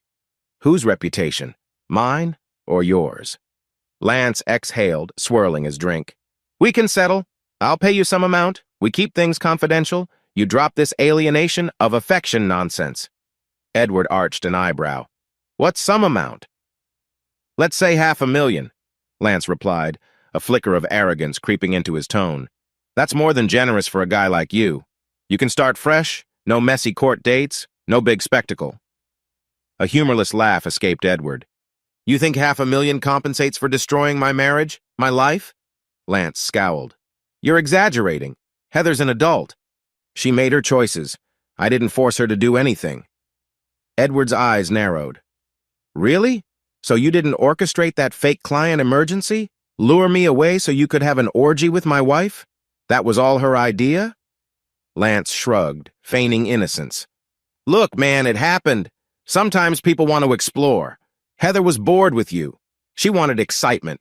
Why blame me for your failing marriage?" Anger flared in Edward's chest, but he kept his composure. "You're an immoral snake, but that's fine. We'll let the court decide how responsible you are for Heather's so-called exploring." Lance's expression darkened. "If you drag me through a public trial, you'll get nothing. I'll bury you in countersuits, defamation, harassment. We'll tie this up for years. By the end, your legal fees will devour your finances. Then where will you be?" Edward smirked. "You think I don't know how well you're hemorrhaging money? Paula's discovered enough questionable expenditures to make your board nervous. I doubt you can afford a protracted legal war. Meanwhile, Redwood Innovations wants to hire me full-time. My future is secure. So you can't threaten me financially." Lance's jaw tightened. He took a large gulp of whiskey, then set the glass down with a sharp clink. "All right," he muttered. "Name your price." Edward fixed him with a level stare. $2 million, plus an admission of guilt in writing. No NDAs, no hush-hush. You sign a statement that you deliberately schemed to alienate my wife's affections." $2 million? Lance hissed, eyes widening. "Are you out of your damn mind?" Edward shrugged. "That's my opening position. And it might rise if we go to trial and a judge awards me more, or if we expose your embezzlement from the corporate accounts. Maybe I'll get your entire company, who knows? They stared each other down. The tension was a living thing, coiled between them. After a moment, Lance broke the gaze, exhaling. I can't just conjure up $2 million in liquid cash. Even if I wanted to, that's not how it works. That's your problem, Edward said crisply. Figure it out. Lance grit his teeth. You must really hate me, huh? Edward's face twisted with bitter disdain. Hate doesn't cover it. You took my trust, pissed on it, and laughed in my face. You used my wife like a toy, and you had the audacity to think I'd roll over. Maybe in your mind, you're some big-shot, unstoppable CEO, but you're about to learn that not everyone bows to you. Lance glowered. If you reject my $500,000, you might end up with nothing. Edward stood, pushing the chair back. Then we'll see each other in court. Enjoy the lawsuits, Lance. I'll be sure to wave from the witness stand when I detail your group parties, the financial improprieties, everything. He turned to walk away. Lance leapt up, grabbing Edward's arm. Don't be a fool, he growled. I'm offering you a chance to end this quietly. Edward wrenched his arm free, voice low. Get your hand off me or I'll have you charged with assault. Don't think I won't. Lance withdrew, eyes blazing. You'll regret this. Edward gave him a cold grin. No. You will. With that, he strode out of the restaurant, heart pounding but head held high. Outside, the night air felt electric. Edward inhaled deeply, a sense of triumph coursing through him. He wants to buy me off for a fraction. Not a chance. The next day, while Edward was preparing a detailed statement for Paula, he heard frantic pounding on his front door. He glanced at the security camera feed on his phone. Heather was outside, eyes redrimmed, hair a mess. He debated ignoring her, but something about her desperation made him open the door a crack. She stood there, tears gleaming on her cheeks, hands trembling. Edward, please, she said in a broken whisper. He didn't move to let her in. What do you want? He asked stiffly. Her voice shook. They took my car. I'm behind on the payments. I lost my job, because I wasn't focusing. I just need somewhere to stay. Or at least some money to get through the next few weeks. I can't keep couch surfing. Edward, please. I'm begging. Anger flickered. You made your bed, he said, echoing a phrase he'd used before. Not my problem. She looked devastated. You don't understand. Lance has cut me off. He says I'm toxic now that you're suing him. I can't stay at his place, and none of the men they won't help me either. I feel so lost. Edward's lip curled. What about your parents? They love you. They might take you in. She shook her head. They're furious. They said I betrayed you. They don't want me around until I fix my life. I have nowhere, Edward. He studied her, recalling the once vibrant woman who captured his heart a decade earlier. She looked so small and hollow now. Part of him, the old Edward, felt a surge of pity, but the new Edward, forged by her betrayal, remained unmoved. She's reaping what she sowed. Go to a shelter, he said flatly. Or find a cheap motel. I'm done rescuing you. Tears spilled down her cheeks. You don't even want to talk? Let me explain. I swear the group stuff, it got out of hand. I was in a dark place. One thing led to another. He cut her off with a raised hand. Stop. He took a breath. Heather, I gave you 10 years of my life. You threw it away for cheap thrills. Now you come crawling back because your new playmates abandoned you? You think I should open my arms? She bit her lip, sobbing. Maybe I made a mistake. People do that. I still love you. We can work through it. We can see a counselor. A bitter laugh escaped him. Counselor? Do you think therapy can fix the memory of you having an orgy with my boss and his son, or hooking up with random guys in my house while I was away? Because that's etched in my mind forever. Her sobs intensified. She looked about to fall to her knees. I know. I was messed up in the head. Please, I just need a second chance. Edward's voice hardened. The divorce is already in motion. The lawsuit is moving forward. If you want a future, you can find it without me. She reached out, trying to grasp his hand, but he pulled away. Edward, please, I'm HIV positive, she blurted suddenly, tears glistening as if it was a desperate confession meant to garner sympathy. I found out last week. I'm on medication, but it's so expensive and I don't have insurance anymore. He froze, mind jolted by the revelation, though he suspected it was a possibility. A swirl of pity, anger, and sorrow warred within him. I'm sorry, he managed, voice strangled. That's awful, but it doesn't change what you did. We're done, Heather. I won't help you. She wavered unsteadily, covering her mouth as sobs racked her frame. For a moment, Edward felt he might yield, but then he remembered every night of suspicion, every betrayal, every vile image from the tent. He steeled himself. Goodbye, Heather, he said, stepping back. He closed the door, locking it. Outside, he heard her weep, plead. Then footsteps indicated she staggered away. Edward leaned against the door, heart pounding, a storm of emotions raging. She was HIV positive, something he'd dreaded. Thank God he had never been with her since the affair started. Still, guilt tried to needle him. But the memory of her betrayal overshadowed it. He inhaled deeply, reaffirming his resolve. She's not my responsibility anymore. That evening, Edward texted Denise.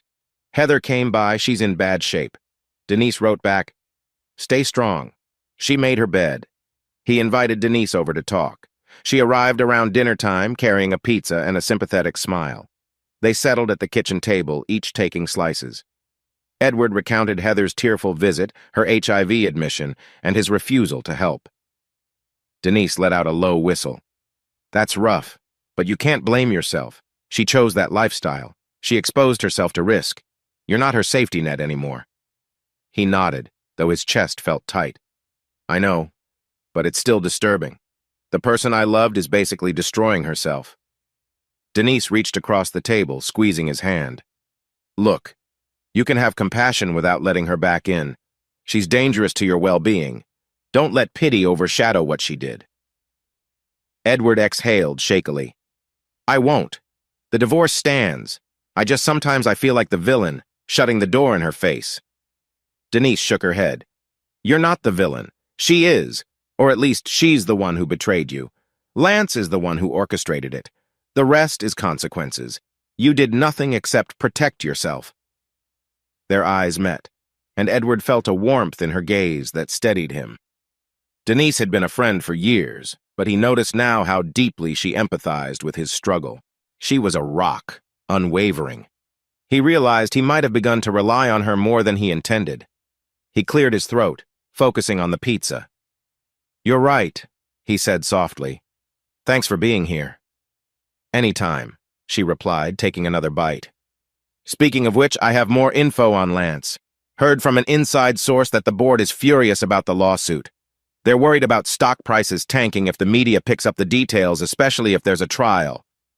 Edward arched a brow, setting his slice down. That's good. More leverage. Exactly, Denise agreed. And guess what else I learned? Owen got into a bar fight last night, apparently attacked someone who mentioned you. The cops were called, but no charges filed yet. He's spiraling. A grim satisfaction touched Edward's features. They're all crashing down. Fitting. Denise nodded, searching his eyes. Just be careful. Desperate people do desperate things. He allowed a small smirk. I'm not afraid of them anymore. Late that night, after Denise left, Edward sat in the living room, flipping through channels on a muted TV, mind reeling with the day's events. Heather's plight tugged at him. He recalled the times she'd been sweet, supportive, adventurous, the woman who once coaxed him into traveling cross-country to see an eclipse, who wrote affectionate blog posts about their married life. Where had that Heather gone? Now she was battered by her own reckless decisions and by the manipulations of men like Lance. He supposed some part of him might always love the memory of who she was, but that didn't override the present reality. She'd chosen her path, cast him aside, and now faced dire consequences. He flicked the TV off, standing. I'm done mourning, he told himself. Tomorrow he'd meet Paula to discuss the next stage of litigation. The divorce timeline, the lawsuit's progress, possible settlement offers. He'd see it through, unwavering. And if Heather knocked again, he'd have the same answer. No. Edward Noble believed he had braced himself for every twist, but as the lawsuit gained momentum, the shocking scope of Lance Whitman's depravity and Heather's downfall took him by surprise. The drama escalated into a slow-motion avalanche, steady, inevitable, and crushing everything in its path. Corporate life at Whitman Tech Solutions grew tense by the day. Lance's executives suspected the legal storm was bigger than mere marital drama. The discovery requests from Paula Chang had broadened to demand internal company documents, emails, financial ledgers, anything that could reveal Lance's wrongdoing. Clients grew skittish, concerned that Whitman Tech's leadership might be entangled in scandal or corruption. A few quietly paused contract negotiations, waiting to see if the rumor mill was accurate. Edward heard from Denise that more than a few employees were updating resumes, anticipating the company's decline if the CEO faced serious legal trouble. Lance tried to project confidence, bragging in staff meetings that the lawsuit was nonsense and handled. Yet cracks appeared. He spent less time at the office, rumored to be meeting with lawyers or dealing with personal meltdown. His old swagger turned brittle. Denise compiled more insider intel. The board was considering removing Lance if the negative publicity continued. "He's in real danger of losing it all," she told Edward over the phone one afternoon. "If his personal scandals bleed into the company's finances, they'll force him out. Meanwhile, the employees are jumping ship." Edward felt grim satisfaction. "Couldn't happen to a better guy," he said, but he also recognized the risk. A cornered Lance might lash out violently. Paula had warned him to stay alert. The court date for the preliminary hearing was approaching, and tensions would only intensify. While Lance battled corporate fires, Heather's personal collapse became more public. A few weeks after her desperate visit, she began showing up at social events, apparently intoxicated, latching onto men with a feverish desperation. People whispered about her loose behavior. Some pitied her, others judged her harshly. Bernice, Heather's mother, called Edward again, distraught. "Heather ended up in the ER," she said, voice shaking. "She fainted at a nightclub. They say she's malnourished, dehydrated, and her HIV meds, she's not even taking them consistently." Edward closed his eyes, a surge of pity tempered by anger. "I'm sorry," he murmured, "but there's nothing I can do." Bernice sobbed. "She's my daughter, Ed. I wish I could force her to get help, but she's an adult. I can't make her decisions for her." "I know," he said softly, feeling the same helplessness. "Tell her she needs to take care of herself, stay on her meds. If she stabilizes and wants to talk, well, we'll see." Bernice gave a tearful thanks and hung up. Edward slumped on his couch, heart heavy. He didn't want to watch Heather self-destruct, yet she had spurned every chance for normalcy. Is this the real you, or is it just a meltdown? He wondered. One afternoon, Edward's phone buzzed with an unfamiliar number. He hesitated, answered warily. "Hello?" A woman's voice, low and urgent, spoke. "Edward Noble?" "Yes." She took a breath. "My name is Patricia Morgan. I used to work for Lance Whitman as an executive assistant. I have information about his finances and about some events he hosted where your wife was present. I think you should know." Edward tensed. "How'd you get my number?" "I got it from a mutual contact in the marketing department," Patricia explained. "Please don't be alarmed. I'm on your side, sort of. Lance fired me last month when I refused to cover up some questionable accounting. I saw enough to realize he's scamming the company and he's deeply involved in, well, I believe they're sex parties. I think it could help your case." Edward's pulse quickened. "All right, can we meet? I'll bring my attorney or at least get your statement under oath." "I'd prefer to talk quietly first," Patricia said. "I'm worried about retaliation. Let's meet somewhere public." They arranged a time at a busy coffee house the following day. Edward immediately informed Paula. She advised caution but agreed that any insider witness could be a major boon. The next day, Edward arrived at the coffee house early, found a corner table. Paula insisted on coming for moral and legal support, so she sat beside him, scanning the crowd. Soon, a nervous-looking woman in her early 40s stepped in, glancing around. Spotting Edward, she hurried over, shoulders hunched as if expecting someone to tail her. She wore a beige blazer, hair pulled into a tight bun. "Miss Morgan?" Edward greeted, standing to shake her hand. "Patricia, yes. Thank you for meeting." Her voice trembled slightly. He introduced Paula. They all sat, ordering a round of coffees. Patricia fidgeted, rummaging in her purse, then produced a small USB drive. "These are files I copied before Lance fired me," she whispered. Expense reports, calendar invites, personal emails. They prove he's been siphoning corporate money to fund private events, catered gatherings, drugs, you name it, and he hosted them at a secluded property the company owns, one that doesn't appear on standard ledgers. Edward exchanged a glance with Paula. "These gatherings," Paula said, "do they mention Heather Noble specifically?" Patricia swallowed. "I saw references to her in some calendar entries for special guests. A few messages between Lance and others talking about enjoying Heather's company with the group, that kind of thing. It was vile. And then there's mention of your boss's son, Owen, filming well. I don't know if it's a sex tape or what, but references to recordings. I saved what I could." Edward's stomach churned. The notion that his wife's humiliation might be on video hammered home the reality of how far she'd fallen into Lance's orbit. He forced composure. "This is huge. Thank you for coming forward." Patricia looked at him, eyes pained. "I'm no saint. I kept quiet while it benefited me, but once Lance demanded I falsify documents and threatened me, I had enough. He thinks I'm gone quietly, but I can't watch him ruin more lives."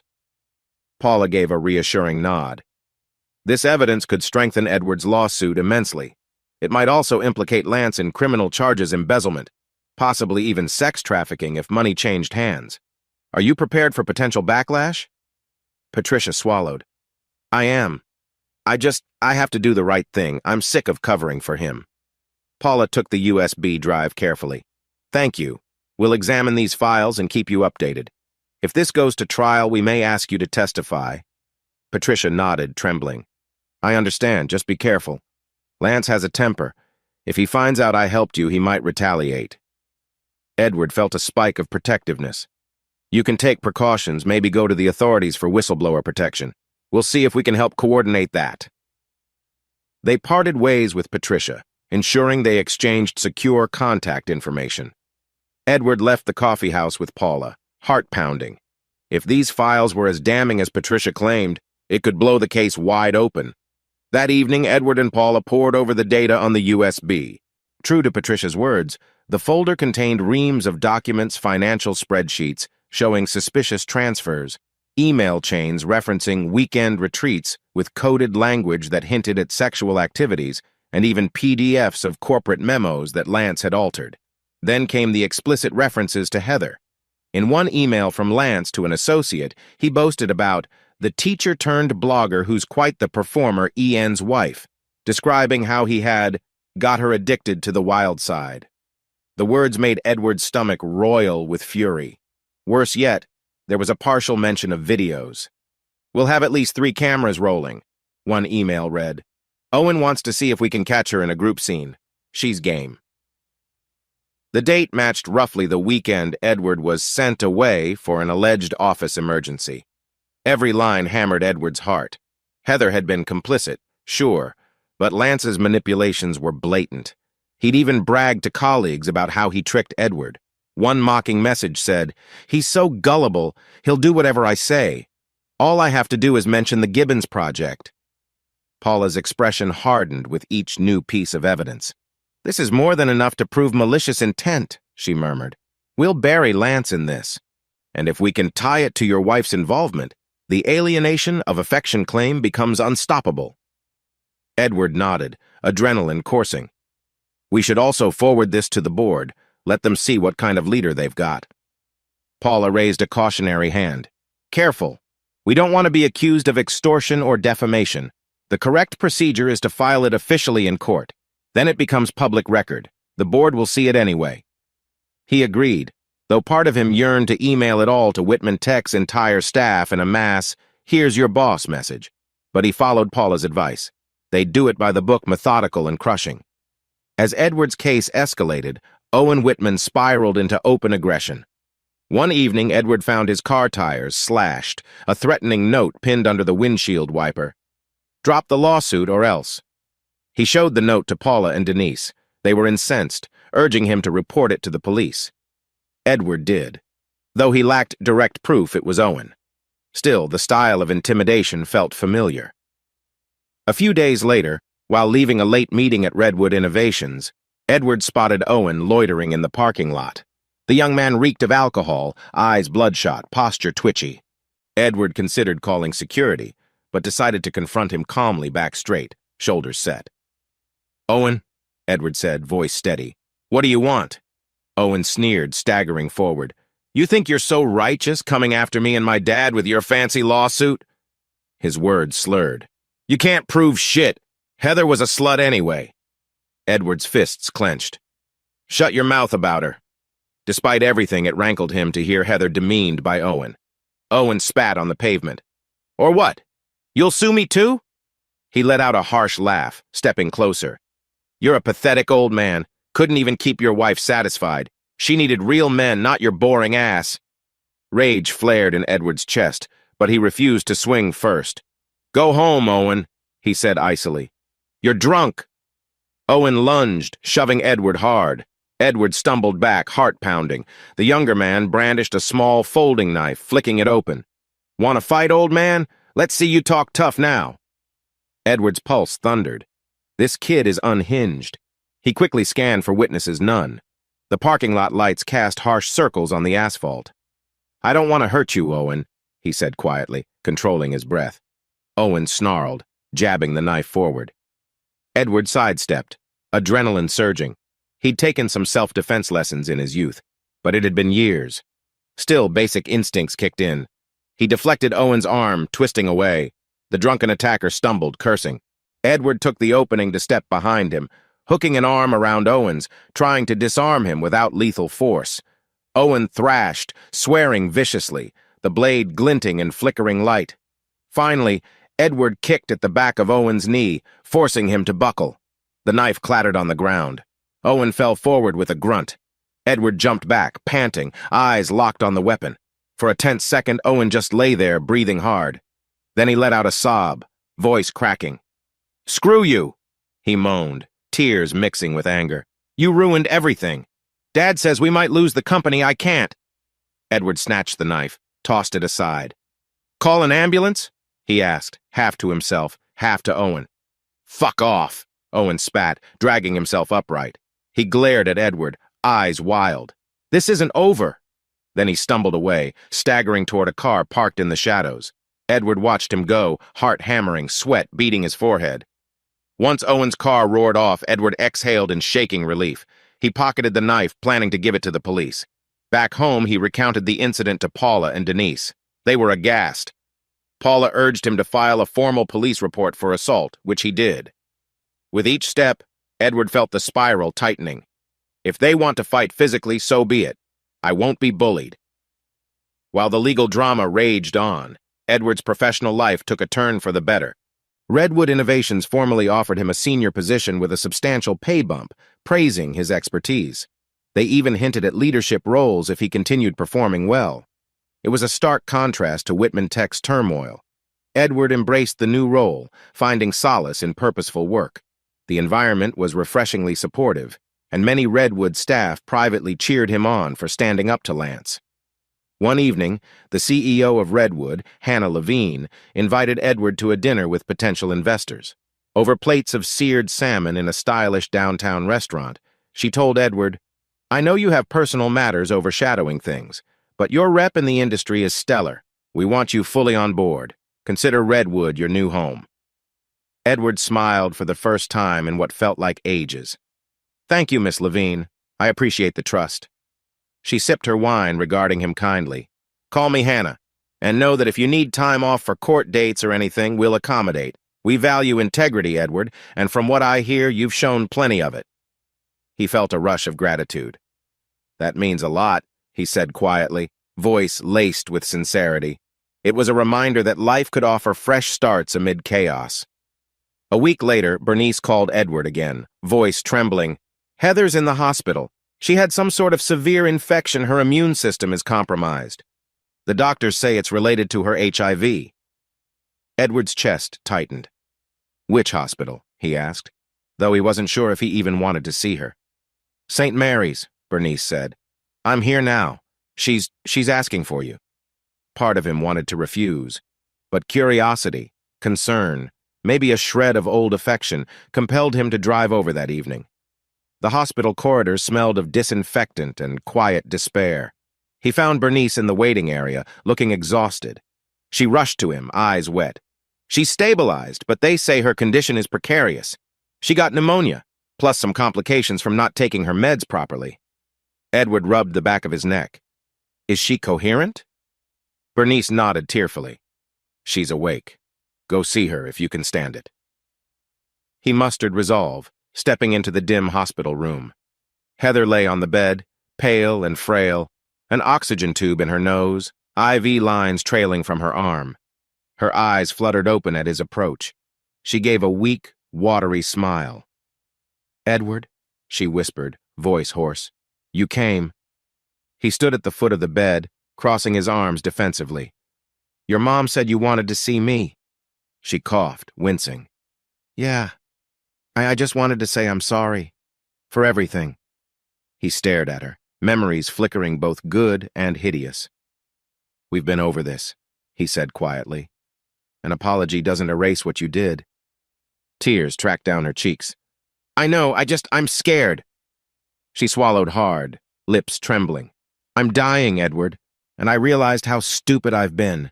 I missed you. I ruined us. I don't have anyone left." He closed his eyes briefly. "Don't talk like that. The doctors might help you manage this if you stick to treatment." A broken laugh escaped her. "Manage HIV, pneumonia, whatever else is coming, yeah, maybe. But the life I knew is gone. Lance abandoned me. The other men left. You're divorcing me."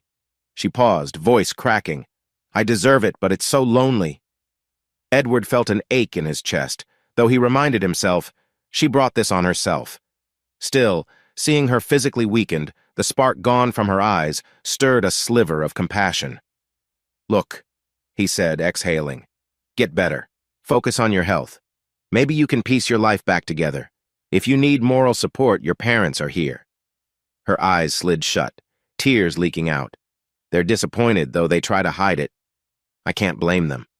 She coughed again, body trembling. "I just wanted you to know if I don't make it, I do love you in some messed-up way. I never stopped." A lump rose in his throat. He tried to swallow it down. "Heather, He hesitated. Did he owe her anything at this point? He searched for words. "I don't hate you, but I can't pretend what you did was just a mistake. It was catastrophic. You destroyed any chance we had." She nodded, tears continuing.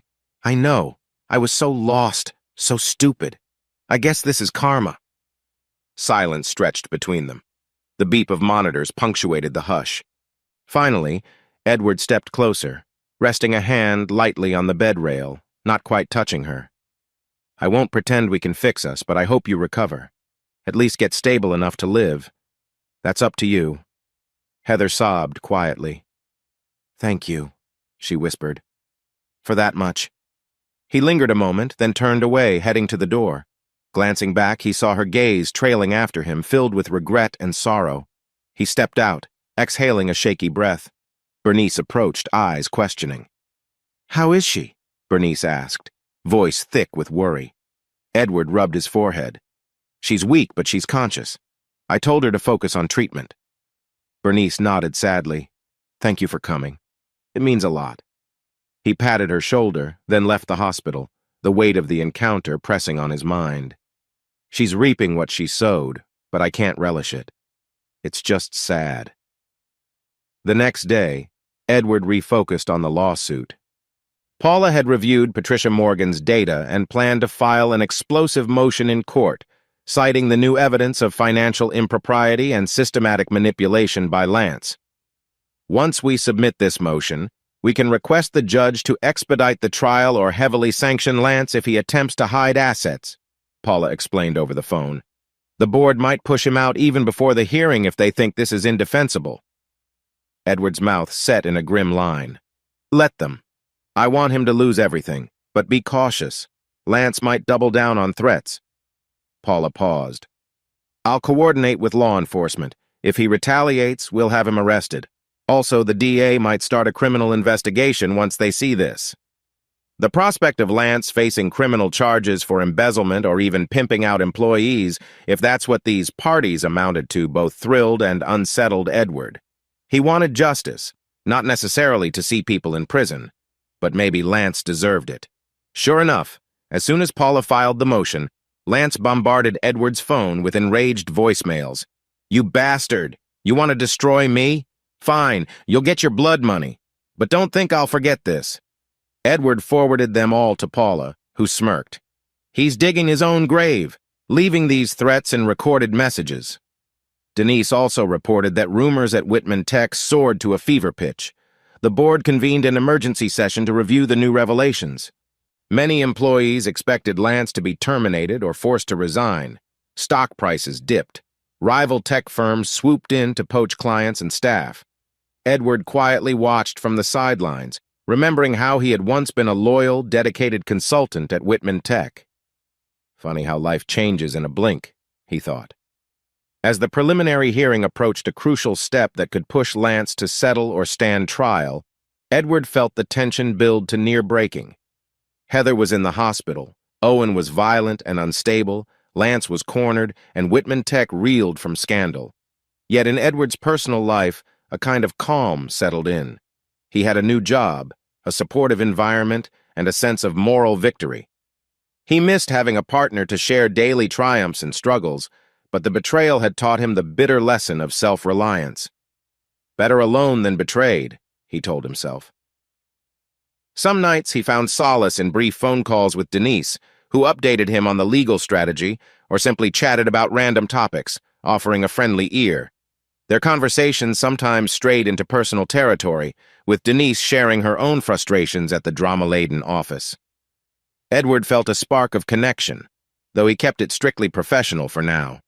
He wasn't ready to open his heart after the devastation Heather had wrought. He'd gaze at the city lights from his living room window, swirling a glass of whiskey, reflecting on the storm that raged around him.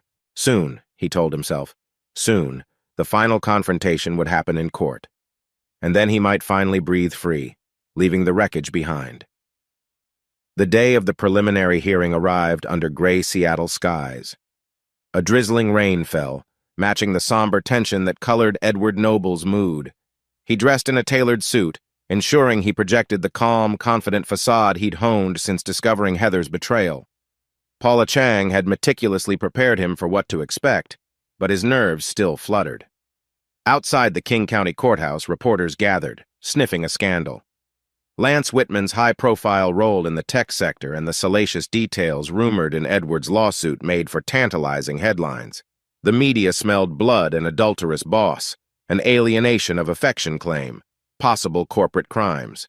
Edward stepped from a taxi, ignoring the camera flashes and shouted questions.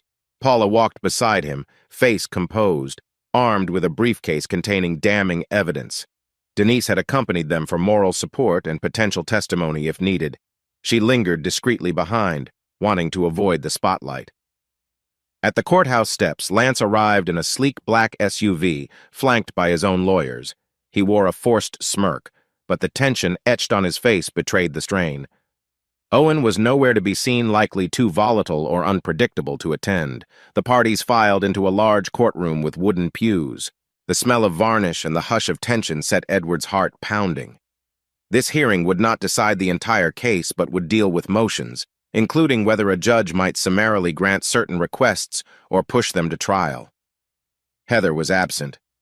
Edward felt a flicker of mixed relief. He had no desire to see her in this environment and sadness. Her role as the adulterous wife, once so central, had been overshadowed by the main event, Edward versus Lance. Judge Felicia Brennan presided, an astute woman in her 50s with a calm but firm demeanor. She welcomed everyone, then allowed Paula to present her motions.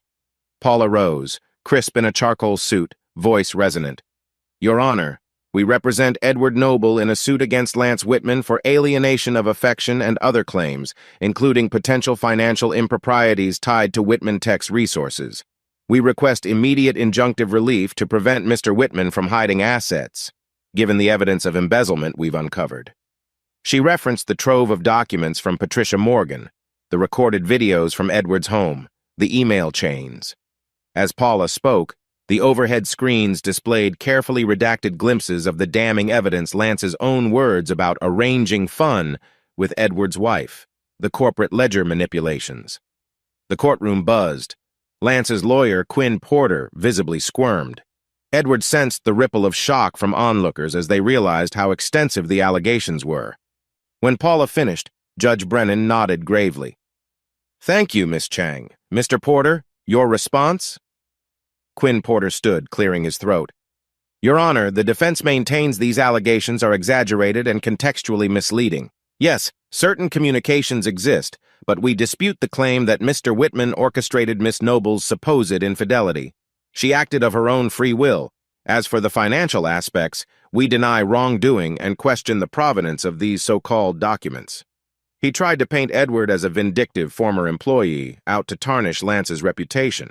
He claimed the sex parties were adult gatherings between consenting adults, none of which rose to the level of malicious interference in a marriage. As Porter spoke, Lance sat stiffly, face growing paler each time Porter insisted the evidence was unauthenticated. Edward suppressed a bitter smile. They both knew the authenticity would soon be confirmed. Judge Brennan allowed Paula to call Edward to the stand for a brief direct testimony, focusing on the marriage's breakdown and Lance's role. Edward recounted the camping trip fiasco, how Lance lured him away with a fake emergency, how he discovered the group's sexual encounter. He spoke calmly, though each word dredged up painful images. He described installing cameras in his own home, finding explicit proof of Heather's repeated affairs, some of which involved Lance. He had to watch his tone, remain factual, not letting anger overshadow clarity. Porter cross-examined, trying to rattle Edward. "Mr. Noble, aren't you simply furious at your wife for cheating and lashing out at Mr. Whitman out of jealousy?" Edward kept his composure. "I'm furious, yes, but my anger is well-founded in evidence. Lance actively manipulated my marriage as shown in his emails and the staged trip. He boasted about it." Porter sneered. "So you claim. But your wife's actions could have been entirely her choice. Why blame Mr. Whitman?" Edward fixed him with a level stare. "She's at fault, too. But Lance was the instigator, encouraging multiple group encounters, even bragging about controlling her. We have the messages. If that's not malicious interference, I don't know what is." Judge Brennan seemed to note Edward's credible demeanor, occasionally scribbling notes. Next, Paula called Patricia Morgan as a witness. She stepped up, visibly nervous but determined. Under oath, she recounted how Lance ordered her to arrange private events at a secret property, how she processed suspicious invoices for catering that were actually cover for adult entertainment, and how she discovered references to Heather Noble in the internal emails. "I was Lance's executive assistant," Patricia said, voice trembling but resolute. "I saw emails where Mr. Whitman boasted about having seduced Mr. Noble's wife. He talked about Edward being a pushover." She paused, swallowing. "He even joked that once Edward was out of the way, they could indulge freely with Miss Noble." Gasps rippled through the courtroom. Edward saw Lance tense, fists clenched. Quinn Porter tried to object, calling it hearsay, but Paula countered that the emails were direct written statements, not second-hand. Judge Brennan allowed it. Porter's cross-examination attempted to discredit Patricia. "You're a disgruntled employee, are you not? Fired for poor performance?" She stared him down. "I was fired because I refused to cover up Mr. Whitman's misuse of company funds. I have documentation to prove it." Porter backed off, flustered. The damage was done. Patricia had laid out a damaging portrait of Lance's unscrupulous behavior. Paula then walked the judge through key pieces of documentary evidence. The overhead projector displayed redacted versions of Lance's emails to subordinates, referencing wild nights and Heather's appetites. Another email from Owen bragged about capturing naughty footage. There were spreadsheets showing bizarrely large sums filed under corporate wellness events that matched dates of these alleged parties. The tension in the courtroom was palpable. The judge asked pointed questions about the authenticity of the documents. Paula explained they had metadata verified by an independent forensic expert. Lance's lawyer could only sputter about lack of context.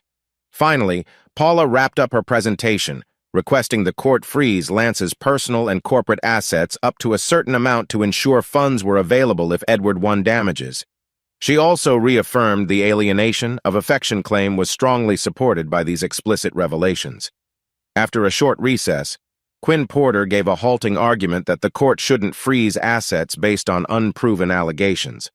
He also tried to blame Heather, painting her as a reckless woman who used Lance for money or excitement. Porter tried to introduce a statement from Heather apparently recorded before she was hospitalized, claiming she approached Lance willingly. But it backfired, as it revealed Lance had indeed engaged in repeated encounters with her. The judge seemed unimpressed. By late afternoon, Judge Brennan called both sides to stand. She spoke firmly. "I find the evidence presented by Mr. Noble's counsel sufficiently persuasive to warrant protective measures. Mr. Whitman, you are hereby ordered not to move or dissipate any personal assets or Whitman Tech funds beyond normal business operations. Additionally, this matter shall proceed to trial unless a settlement is reached beforehand." She paused, eyeing Lance. "Given the gravity of the allegations, I strongly encourage both parties to consider settlement discussions. Otherwise, we will move to a full public trial." A hush fell as the judge banged her gavel. Edward felt an adrenaline surge. Lance looked furious, his face pale with suppressed rage. This is a major victory, Edward thought. They had forced Lance into a corner, his assets essentially frozen, the path to a public trial wide open. Reporters outside clamored for statements. Paula advised Edward to remain silent, so he walked away with stoic resolve. Lance, on the other hand, was hounded by questions. The last thing Edward saw was Lance snapping at a journalist, shouting, "No comment!" before ducking into his SUV. Once outside, Edward parted ways with Paula. Denise caught up to him near the sidewalk, eyes shining. "Congrats on the hearing," she said. "That was a brutal blow to Lance. Patricia's testimony was gold." Edward managed a weary smile. "Yeah, thanks for all your help, too." Denise hesitated, then put a hand on his shoulder. "I know this is a hollow victory in some ways, but you're doing what you have to." He nodded, glancing at the swirling mass of reporters. "I just want it over, so I can move on." She squeezed his shoulder gently. "You will. This is a big step." The next day, a new wave of threats emerged. Lance's lawyer sent scathing letters accusing Edward of launching a smear campaign. They hinted at defamation suits. Paula scoffed, telling Edward that truth is the perfect defense against defamation. Meanwhile, social media buzzed with partial leaks of the hearing's evidence. Some unscrupulous blog got hold of redacted documents. Talk of Whitman Tech's orgies trended briefly in local circles. The board reportedly held an emergency meeting that same week to discuss removing Lance, or at least suspending him as CEO. Edward found some grim satisfaction that Lance's empire tottered, but he also felt uneasy. A wounded beast can lash out. He boosted his home security, kept in close contact with Denise. The memory of Owen brandishing a knife still chilled him. Paula brought up the prospect that Heather might be called to testify if they went to trial. "She's technically the central figure in the alienation claim," Paula explained.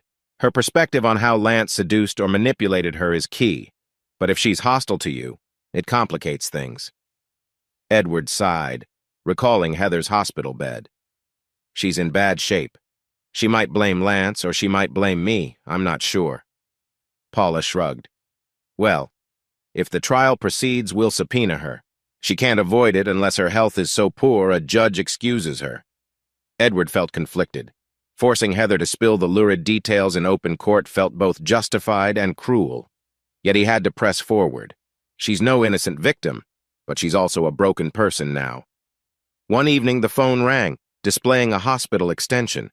Edward's heart lurched. Maybe Heather's condition had worsened. Bracing himself, he answered. A weary nurse's voice. "Is this Mr. Edward Noble?" "Yes," he managed. "Is something wrong with Heather?" "Actually, she's stable at the moment. But she's very upset, wants to speak with you. Something about a legal matter that she says is urgent." Edward sighed. "Put her on." A moment later, Heather's weak voice came through. "Ed?" "I'm here," he said stiffly. She let out a shaky breath. I got a letter saying I might be deposed for your trial. Paula's people served me. Is that real? Do I have to do it?" He swallowed. "Yes. If they call you as a witness, you're legally required to give testimony." A pause, then she whispered, "I can't handle that. I'm too sick. Testifying about all those details, it's humiliating." Edward closed his eyes. Then maybe talk to Paula. See if you can do a sworn statement or a deposition in private. The court might accommodate your condition, but it's out of my hands. A sob escaped her. You're not going to spare me from this, are you? He bristled. Spare you? Heather, do you realize how much you've lied, how much damage you did? You're the reason we're in this mess. I can't just wave a wand and say never mind. She coughed, voice trembling. I know. I just can't believe it's come to this. Edward stared at the floor, struggling with conflicting emotions. Look, he said softly, tell the truth. That's all. If you want to confirm Lance orchestrated it, manipulated you, do so. If not, that's your choice, but I can't shield you from consequences. Another ragged breath. I'm sorry, she murmured, for everything, and for me being so weak. He paused, uncertain how to respond. Focus on your recovery, he said at last. The trial might be weeks away. If your health doesn't permit it, we'll see what the judge says. Okay, Heather whispered. Goodbye, Edward. He hung up, chest heavy. This entire saga is a slow-motion tragedy, he thought bleakly. A few days later, Quinn Porter reached out to Paula, tentatively discussing a settlement. The possibility of a full-blown trial terrified Lance, especially with the swirling rumors about criminal charges. He floated a sum under $1 million to drop the suit. Paula relayed the offer to Edward. They're testing the waters. They know your current demand was $2 million. Do you want me to negotiate, or are you set on the full amount? Edward mulled it over. He tried offering $500,000 once. I said no. Now he's inching up. If we push, maybe he'll yield. But honestly, Paula, is money enough? Part of me wants him to face a public trial. Paula gave a contemplative nod. Understandable. But a trial is draining, emotionally and financially, and it's not guaranteed you'll win big, though we have strong evidence. A settlement could give you closure sooner. Edward wrestled with the decision. The thought of letting Lance off the hook with a confidential agreement made him uneasy. He deserves to be exposed. But the pragmatic side recognized that a large sum would secure Edward's future, let him rebuild, and avoid further public spectacle.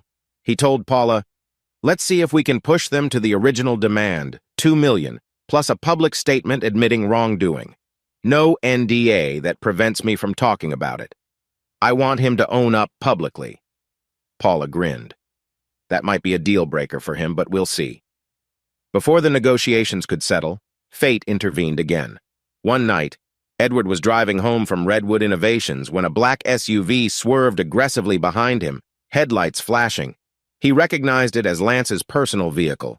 Anxiety spiked. Was Lance trying to run him off the road? The SUV roared closer. Edward changed lanes, heart pounding. The SUV pulled alongside him, and through the tinted window, Edward glimpsed a silhouette. A moment later, the vehicle slammed sideways into Edward's car with a jarring impact. Tires screeched.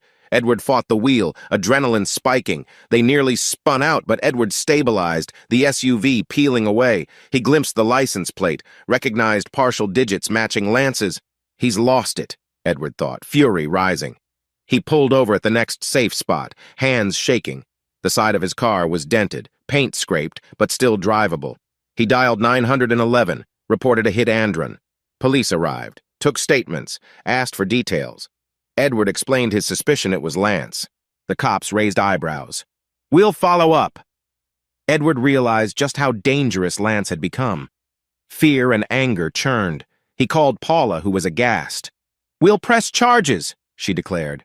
If we can prove it was him, that's assault with a deadly weapon. This was bigger than a lawsuit. It was a matter of personal safety. Edward upgraded his home security once more, installed a dash cam in his new rental car. News of the Hitandron spread fast, especially after Edward mentioned it to a friend who still worked at Whitman Tech. Within days, the board held a dramatic session. Some members demanded Lance's immediate removal. Others tried to claim innocence, but the environment was toxic. Finally, Lance was suspended as CEO. The official statement cited serious allegations affecting the company's reputation. Edward read the press release with grim triumph. He's paying the price. But Lance wasn't out completely. He still owned significant shares. The board planned to meet again in a few weeks to decide permanent action, possibly forcing him to sell or step down entirely. The day after Lance's suspension, Quinn Porter approached Paula again, more desperate. He indicated Lance might be willing to meet Edward's demands $2 million, plus a private admission of guilt. But Lance refused to make it public, claiming it would hamper his corporate exit strategy. Edward considered.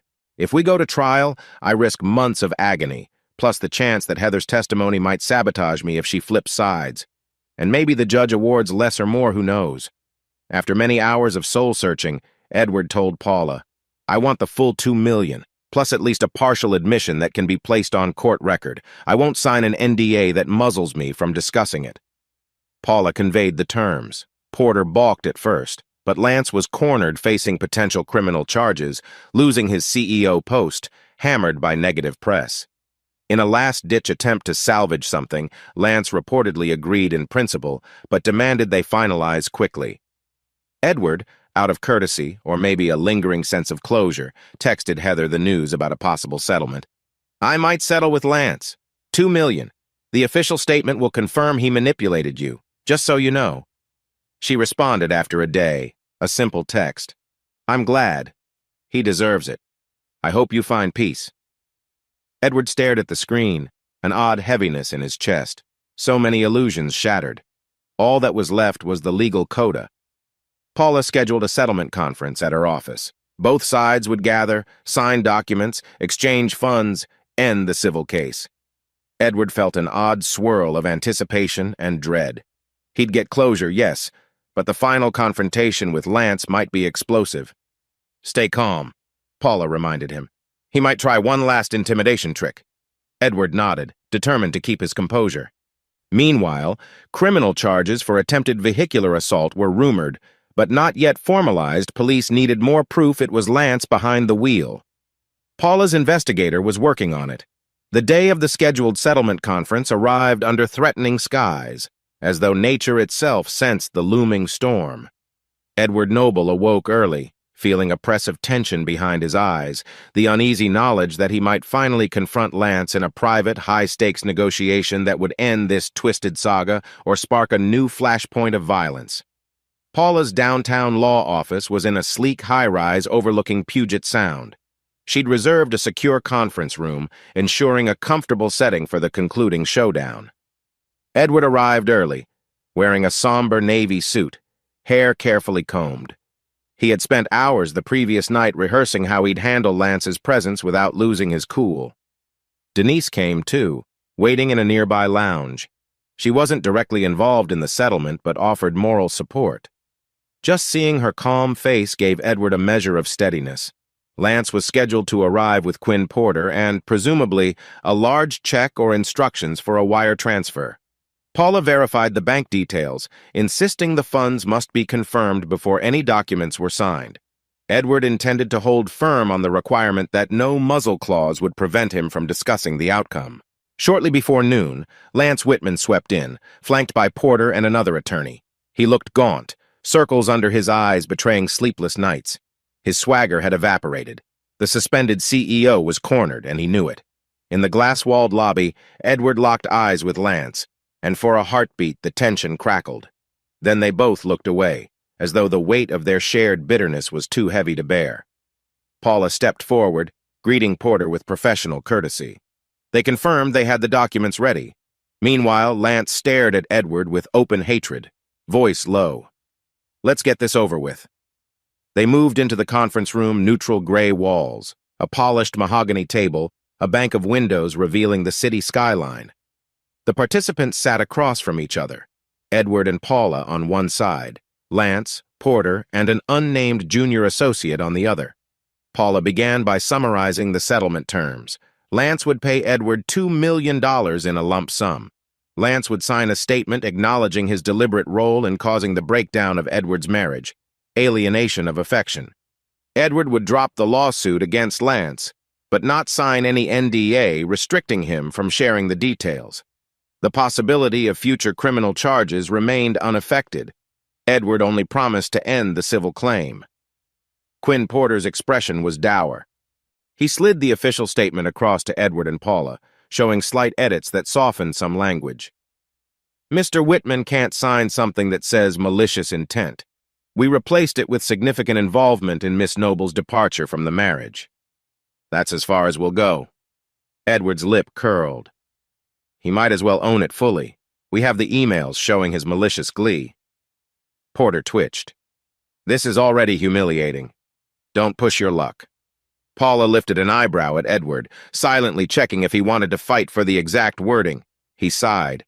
We have the depositions, the emails, the hearing record. Everyone knows what happened. Fine, Edward said curtly. I just want it done. Lance slid a cashier's check across the table, face stony. Edward picked it up, checking the figure $2 million. Paula examined it, verifying details. They'd deposit it and confirm clearance within hours. Then Lance picked up the statement, scrawled his signature at the bottom with a jerk of his pen. His hand trembled slightly, though his face remained set in a mask of fury. There, he snarled, tossing the pen aside. You've bled me dry, happy? Edward exhaled, a strange mix of triumph and emptiness. It's not about happiness, he said quietly. It's about justice. Lance scoffed. Spare me your self-righteousness. You took my money, ruined my career, and you'll probably keep slandering me. Great example of justice. Paula gently slid the signed statement into a folder. We have everything we need. She paused, glancing at Lance. If you try to retract or default, we'll proceed to trial. That's your choice. Lance stood abruptly, pushing his chair back so hard it nearly toppled. We're done here. His eyes fixed on Edward, seething. You cost me everything, my job, my reputation, my finances. You won't get away with it. Edward rose, meeting his glare. I didn't cost you anything. You did it to yourself. They stared each other down, animosity radiating. Porter touched Lance's arm gently, signaling him to back off. Lance jerked free but eventually strode out. Edward and Paula remained, letting out a collective breath as the door slammed. Paula offered a small, triumphant nod. Congratulations, Edward. You won. He stared at the check. So this is victory. He should feel elated, but a numbness spread instead. Thank you, Paula. Couldn't have done it without you. She smiled, gathering the documents. I'll file the final paperwork. Once the bank confirms, we'll move to dismiss the case. You're free, Edward. Outside the conference room, Edward bumped into Denise, who'd been waiting. She saw the check in his hand and raised her eyebrows. You did it? He nodded. It's over, for the civil case, anyway. Denise pulled him into a brief hug. I'm proud of you, she whispered. You stood up for yourself?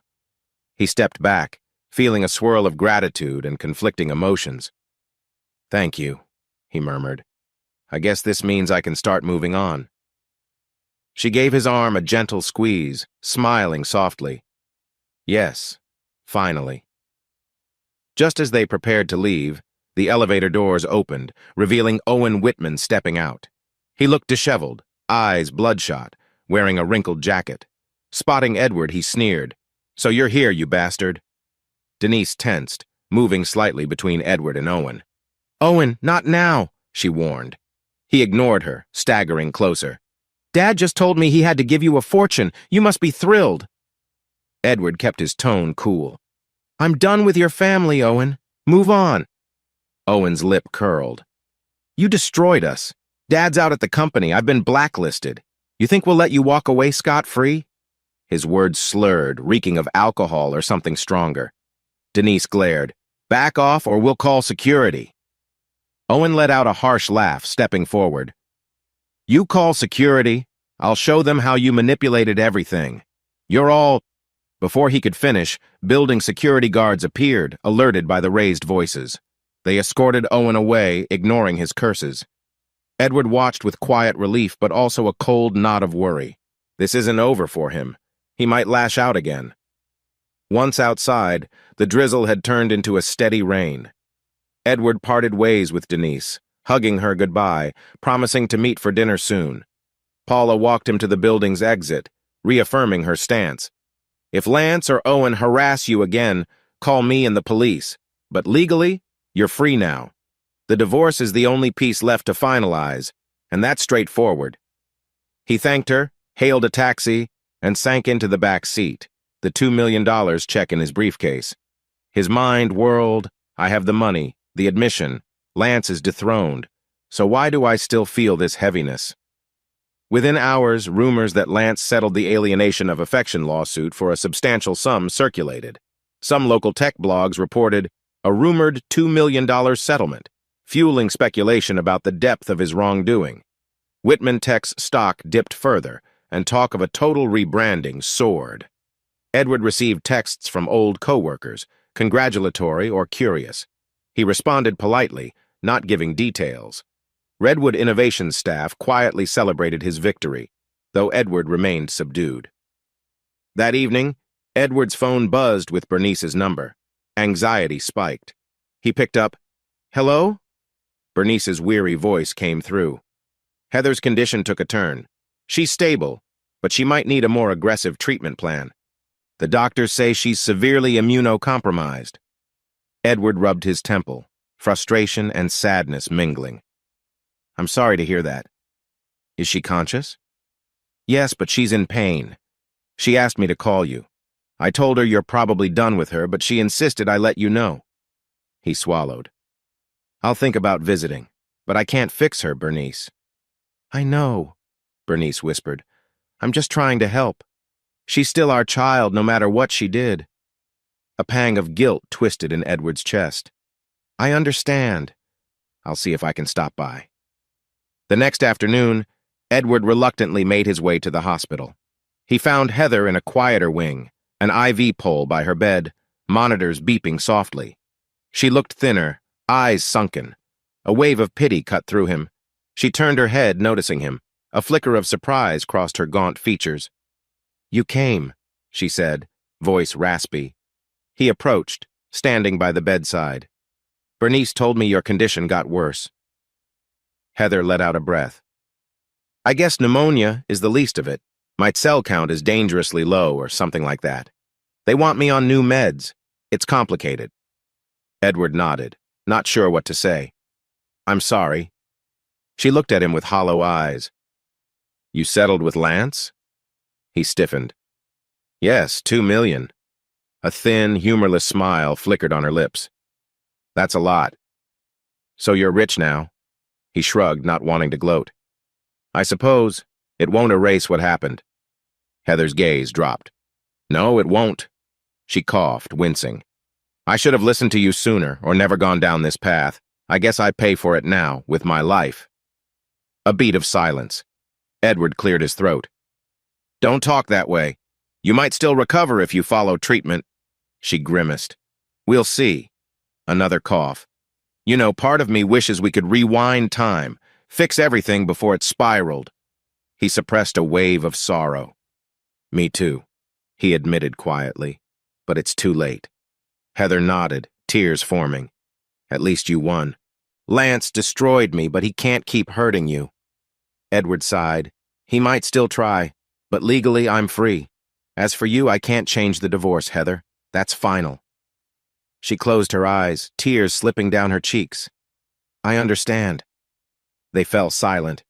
He debated telling her about the partial admission Lance signed, or the repulsive emails bragging about her.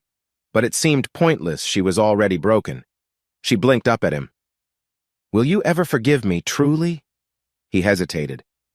I don't know. I can say I don't hold hatred forever, but I can't forget." She nodded, voice trembling. "I get it. I just wanted to hear you say it wasn't all hateful." He inhaled shakily. "I don't hate you. I hate what you did. There's a difference." Heather's lips quivered with a sad smile. "Thank you," she whispered. Bernice hovered near the doorway, tears brimming. Edward brushed past her gently, murmuring a goodbye. He left the hospital, chest tight. The world outside felt harshly bright, reminding him life moved on. He tried to block out the image of Heather's frail body. She's reaping her choices, he reminded himself, though compassion still tugged at him. In the days following the settlement, Lance's meltdown grew public. Reports circulated that he was forced to relinquish control of Whitman Tech in exchange for a severance package. Some employees claimed he trashed his office in a rage, shouting curses about that vengeful bastard Noble. Owen also stirred trouble, allegedly picking fights in bars, rambling about conspiracies. Edward half expected another ambush attempt, but so far, he remained safe. Meanwhile, Edward waited for the check to clear. Once it did, Paula confirmed the funds were locked in his new account, net of legal fees. I guess I'm wealthy now, he thought wryly. The money felt like blood money tainted by heartbreak. But he told himself it was compensation for the pain, the betrayal, the ordeal. One rainy evening, Edward returned home to find a note slipped under his door. You took everything from us. Meet me at the old Whitman cabin off Highway 9 tomorrow at midnight, or I'll make sure the rest of your life is hell. Owen. Edward's stomach lurched. The cabin was presumably some remote property. This is insane. Paula had told him never to engage, but he also feared Owen might do something reckless like harm Heather or Bernice, or orchestrate more violence. He called the police, who advised him to ignore the note or file a harassment complaint. But Edward's instincts buzzed. If I ignore him, will he escalate? He also had a craving for closure. Maybe this is my chance to end it face to face. Edward called Denise, explaining the note. She was alarmed. Don't go alone, she insisted. He might set a trap. He paced his living room, warring with indecision. I know it's risky, but maybe if I show up I can reason with him, or at least confirm he won't keep harassing me. That's naive, Denise said. Owen's violent. You should let the police handle it. He sighed. The police can't do much unless he actively commits a crime. If I bring them, he might vanish. Then who knows what he'll do next time? Denise hesitated, then spoke softly. Then let me come with you. I'll keep watch from a safe distance. I'm a licensed PI, remember? I can record everything. Edward paused, relief mingling with concern. I don't want you in harm's way. She gave a determined grunt. You're my friend. I'm not letting you face him alone. After some debate, Edward agreed. They planned to drive separately, meet near the remote cabin, and approach with caution. A part of Edward felt foolish, like stepping into a cliché, but another part recognized the need for final confrontation. On the appointed night, the sky was pitch black, clouds obscuring the moon. Edward navigated the twisting roads off Highway 9, guided by the GPS coordinates Owen scrawled. Dense pines flanked the narrow lane, headlights carving out meager visibility. Eventually, the path opened to a small clearing, a rundown cabin squatted beneath looming trees, windows dark. Edward parked, heart hammering. In his side mirror, he saw Denise's car pull in, lights doused. She'd keep her distance but watch from behind a cluster of trees. He texted her, going in. If anything happens, call 911. She replied with a simple, be careful. Edward stepped out into the chilly air, a flashlight in hand, scanning for movement. The cabin door stood ajar, squeaking in the wind. Owen! He called, voice echoing. Silence except for the rustle of leaves. Edward advanced slowly, phone camera recording. Owen, I'm here! Show yourself! Suddenly, a figure emerged from behind the cabin, brandishing something a crowbar or pipe. Edward's flashlight revealed Owen's contorted face, eyes brimming with hatred. Edward Noble! Owen growled. You had the guts to come alone. That's good. Edward swallowed. Put the weapon down, Owen. Let's talk. Owen sneered, stepping closer. There's no talk. You destroyed my father's career, took our money, made us into a laughingstock. My life is ruined. I want you to suffer. Edward's mouth went dry. Your father did all that to himself. And you... Owen lunged without warning, swinging the crowbar. Edward leapt back, the blow narrowly missing his torso. Adrenaline flooded him. He realized he was trapped in a deadly confrontation. Owen, stop! Edward shouted, raising his hands defensively. The younger man swung again, connecting with Edward's forearm. A jolt of pain coursed through him. He stumbled, dropping the flashlight. Darkness closed in. A woman's shout pierced the night. Edward, get down! Denise. She emerged from the trees, presumably with a phone camera or something. Owen snarled, turning on her. You brought backup, you coward! Denise leveled a small handgun, her licensed PI firearm. Drop the crowbar! She yelled, voice trembling but resolute. Owen's eyes blazed with mania. He raised the crowbar, stepping menacingly toward her. You think I'm scared of you? Denise's hands shook, but she kept the gun aimed. Don't make me shoot, she warned. Edward, panting, tried to edge away from the immediate danger, but Owen was between him and Denise. Fear hammered in his chest. This is going to end in blood. Owen roared, lifting the crowbar to strike Denise. In a flash, a gunshot cracked the night. Owen froze, eyes wide, then collapsed, crowbar clattering on the ground. Denise stood rigid, gun smoking.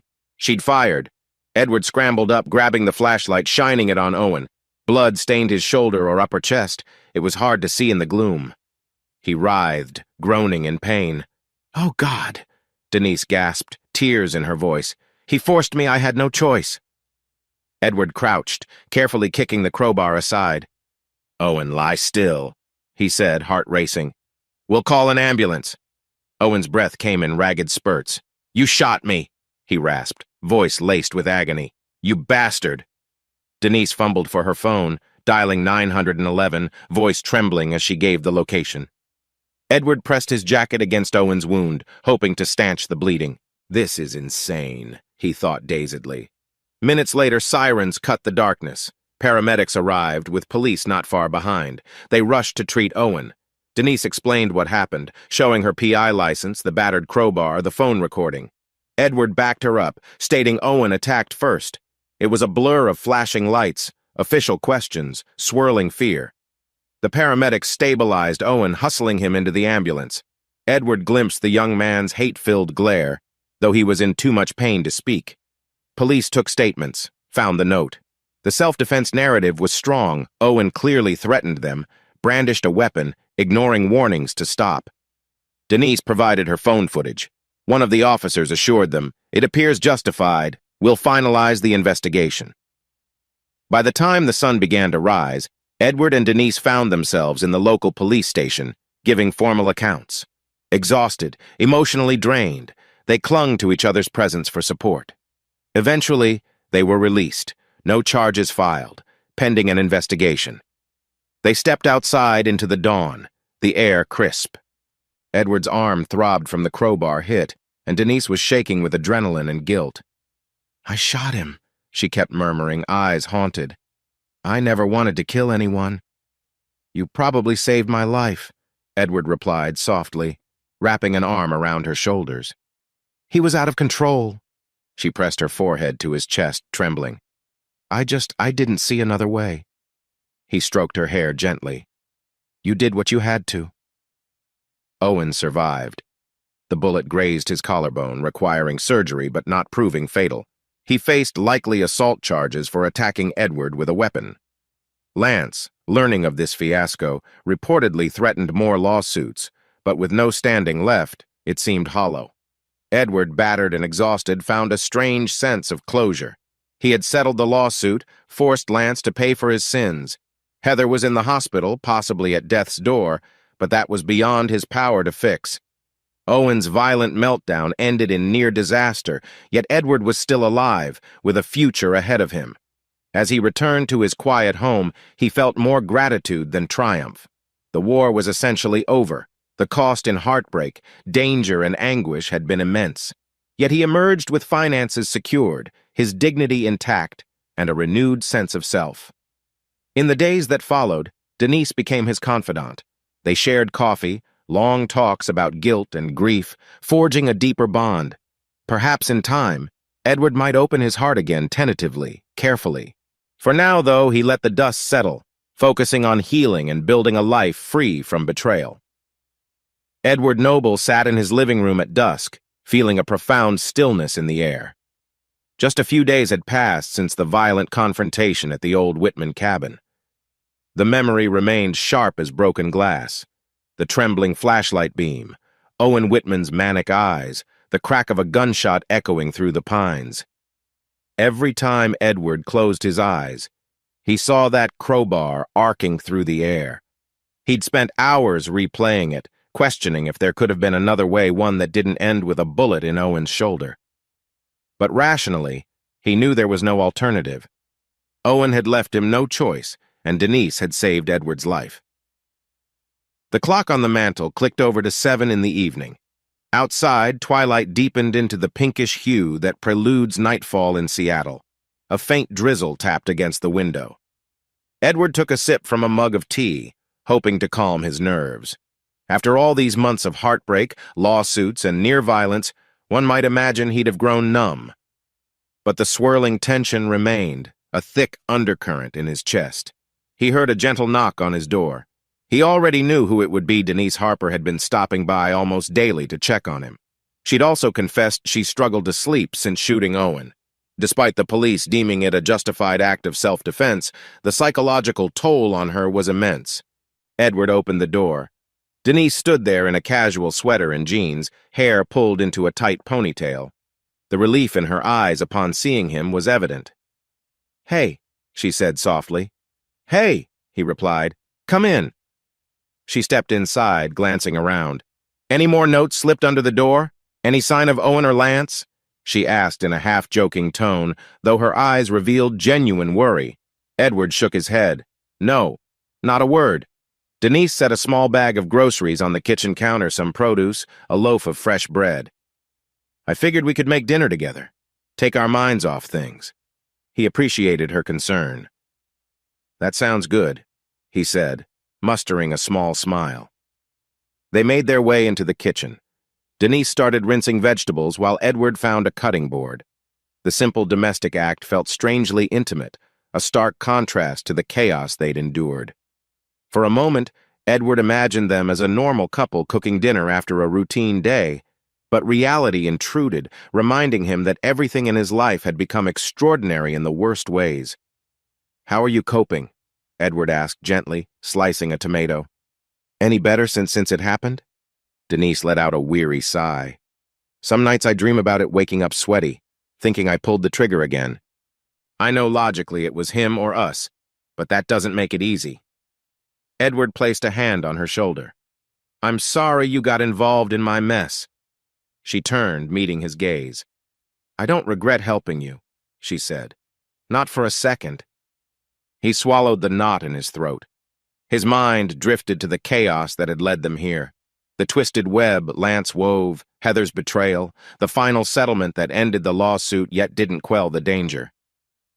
The police said Owen's stable now.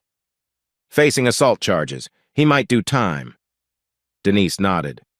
"He threatened you with a deadly weapon, attacked you, then turned on me. It's pretty cut and dry, but it's not over until the case is closed." Edward suppressed a shiver. "I just want to be done. With him, with Lance, with everything." And yet he knew the scars lingered. They continued prepping dinner in companionable silence, each lost in thought. "Maybe," Edward mused, "once this storm fully passes, we can find some peace." But experience taught him to expect the unexpected. During dinner, a simple stir-fry of chicken and vegetables, Denise asked, "Have you heard from Heather at all?" Edward paused mid-bite, feeling a pang. "Her mother texted me. Heather's health is not improving much. Doctors are worried she won't stabilize unless she strictly follows her HIV meds, but apparently she's sometimes refusing them. She's emotionally volatile." Denise's eyes saddened. "I'm sorry. That's tough, even after everything." He shrugged, trying to mask the ache. "I visited her once, but it doesn't change anything. The divorce is final in a couple of weeks. She's just a ghost of who she was." The words came out quietly, laced with regret. Despite everything, he never wished her physical destruction. Denise squeezed his hand across the table. "You've done what you can." She made her choices. She paused. "Are you planning to see her again before the final divorce hearing?" He shook his head. "I'm not sure. I feel like I said everything that needed saying. I guess I'll see if she asks for me again." Denise sighed. "Sometimes I still can't believe how quickly she fell. She used to be so put-together." Edward exhaled. People can change in ways you never see coming. They finished their meal. Afterward, Denise insisted on washing dishes while Edward dried. The routine brought a sense of calm normalcy. They shared a few jokes about the state of his kitchen, teased each other about who was the better cook. Edward felt a warmth inside that he hadn't experienced for months, maybe even years. But a subtle tension lay beneath. What are we exactly? Friends? More? The next morning, Edward met with Paula Chang at her office for a follow-up. The city was draped in fog, lending the streets a quiet hush as he made his way downtown. Paula greeted him in the reception area with a brisk nod. leading him to a private conference room. Once they settled, Paula opened a file. "So, we've confirmed the settlement is final. The funds are cleared and we're dropping the civil case." She glanced at him over the rim of her glasses. "Your divorce hearing is scheduled for next week, right?" Edward nodded. "Yeah. It should be straightforward. Heather didn't contest. It's basically done." Paula smiled lightly. "That's good. Closure is near. As for the criminal matters, the DA is reviewing evidence against Lance for embezzlement, but no formal indictment yet. The police are also investigating that hitandron you reported, though lack of direct proof might hamper them. So far, they haven't pinned Lance conclusively." Edward's jaw tightened. "He'll probably slither away again." "Possibly," Paula acknowledged. "But the important thing is you're no longer in the crosshairs. He's out as CEO, his finances took a huge hit, and his family is in ruins. He might keep a low profile." Edward sighed. "Let's hope." He paused, meeting Paula's sympathetic gaze. "Thank you for everything. I owe you my sanity." She patted his hand. "Just remember, I'm only a phone call away if anything else flares up." In the ensuing days, Lance kept uncharacteristically quiet. No threats, no press statements, no direct contact. Edward gleaned from whisperings at Redwood Innovations that Lance was lying low, rumored to be selling assets to recoup losses. Some said he planned to move out of state for a fresh start. Edward felt relief. The man had been a cancer in his life for too long. If Lance truly vanished, perhaps Edward could begin the slow process of healing. The morning of the divorce hearing arrived. Edward dressed in a simple charcoal suit, staring at himself in the mirror. He remembered wearing a wedding tuxedo 10 years ago, brimming with hope. Now that hope was replaced by a resolute acceptance. Everything had changed, and his marriage was a casualty of betrayal. At the courthouse, a small hearing room had been assigned. Heather's mother, Bernice, was there, wringing her hands anxiously. Heather, frail and pale, sat in a wheelchair near the front. Edward felt a pang at her appearance, thinner than last time, cheeks sunken. He approached quietly. Heather glanced up, eyes flickering with recognition. "Edward," she said, voice still raspy. "Thanks for coming." His lips tightened. "I had to be here. It's the final step." Heather nodded, tears forming. "Yeah." She hesitated, then added, "I'm sorry I look like this. The doctor said I could do outpatient, but I insisted on coming, so they let me do it in a wheelchair." Edward said nothing, unsure how to respond. What comfort can I offer? The hearing was short. Heather had already agreed to no spousal support and a simple splitting of assets. The judge, a kindly older man, read the documents, asked them to confirm they understood. Heather, her voice trembling, said she did. Edward, with a hollow pang, affirmed as well. Then the judge declared their marriage dissolved. Just like that, a decade of vows ended in a few brisk legal formalities. Heather let out a soft sob, burying her face in her hands. Bernice consoled her, tears streaming as well. Edward forced himself to remain stoic. This was what had to happen. As he turned to leave, Heather called out, "Edward, wait!" He paused. She wheeled herself closer. "I just thank you for everything you tried to do for me. I know I ruined it. I don't expect forgiveness, but maybe we could talk sometime. As friends." He swallowed the lump in his throat. She looked so fragile, heartbreak and regret etched on her face. But he couldn't see a friendship forming from these ashes. "Heather, I don't know," he said carefully. "I think we both need distance to move on." She nodded, tears shimmering. "I understand. Just be well." He dipped his head, then left, each step feeling heavier. Yet a strange sense of release washed over him. The final legal tie to Heather was severed. A door closed on that chapter of his life, leaving behind memories both beautiful and grotesque. Outside the courthouse, Bernice chased after him, eyes pleading. "Edward, wait. She's all I have. Please don't hate her." He exhaled, pity surging. "I don't hate her. She broke me. It'll take time to forgive. We can't pretend everything's normal." Bernice nodded tearfully. "I know. Just keep a small space in your heart for her, even if it's just empathy." Her voice cracked. She might not have long. The weight of that statement pressed on Edward.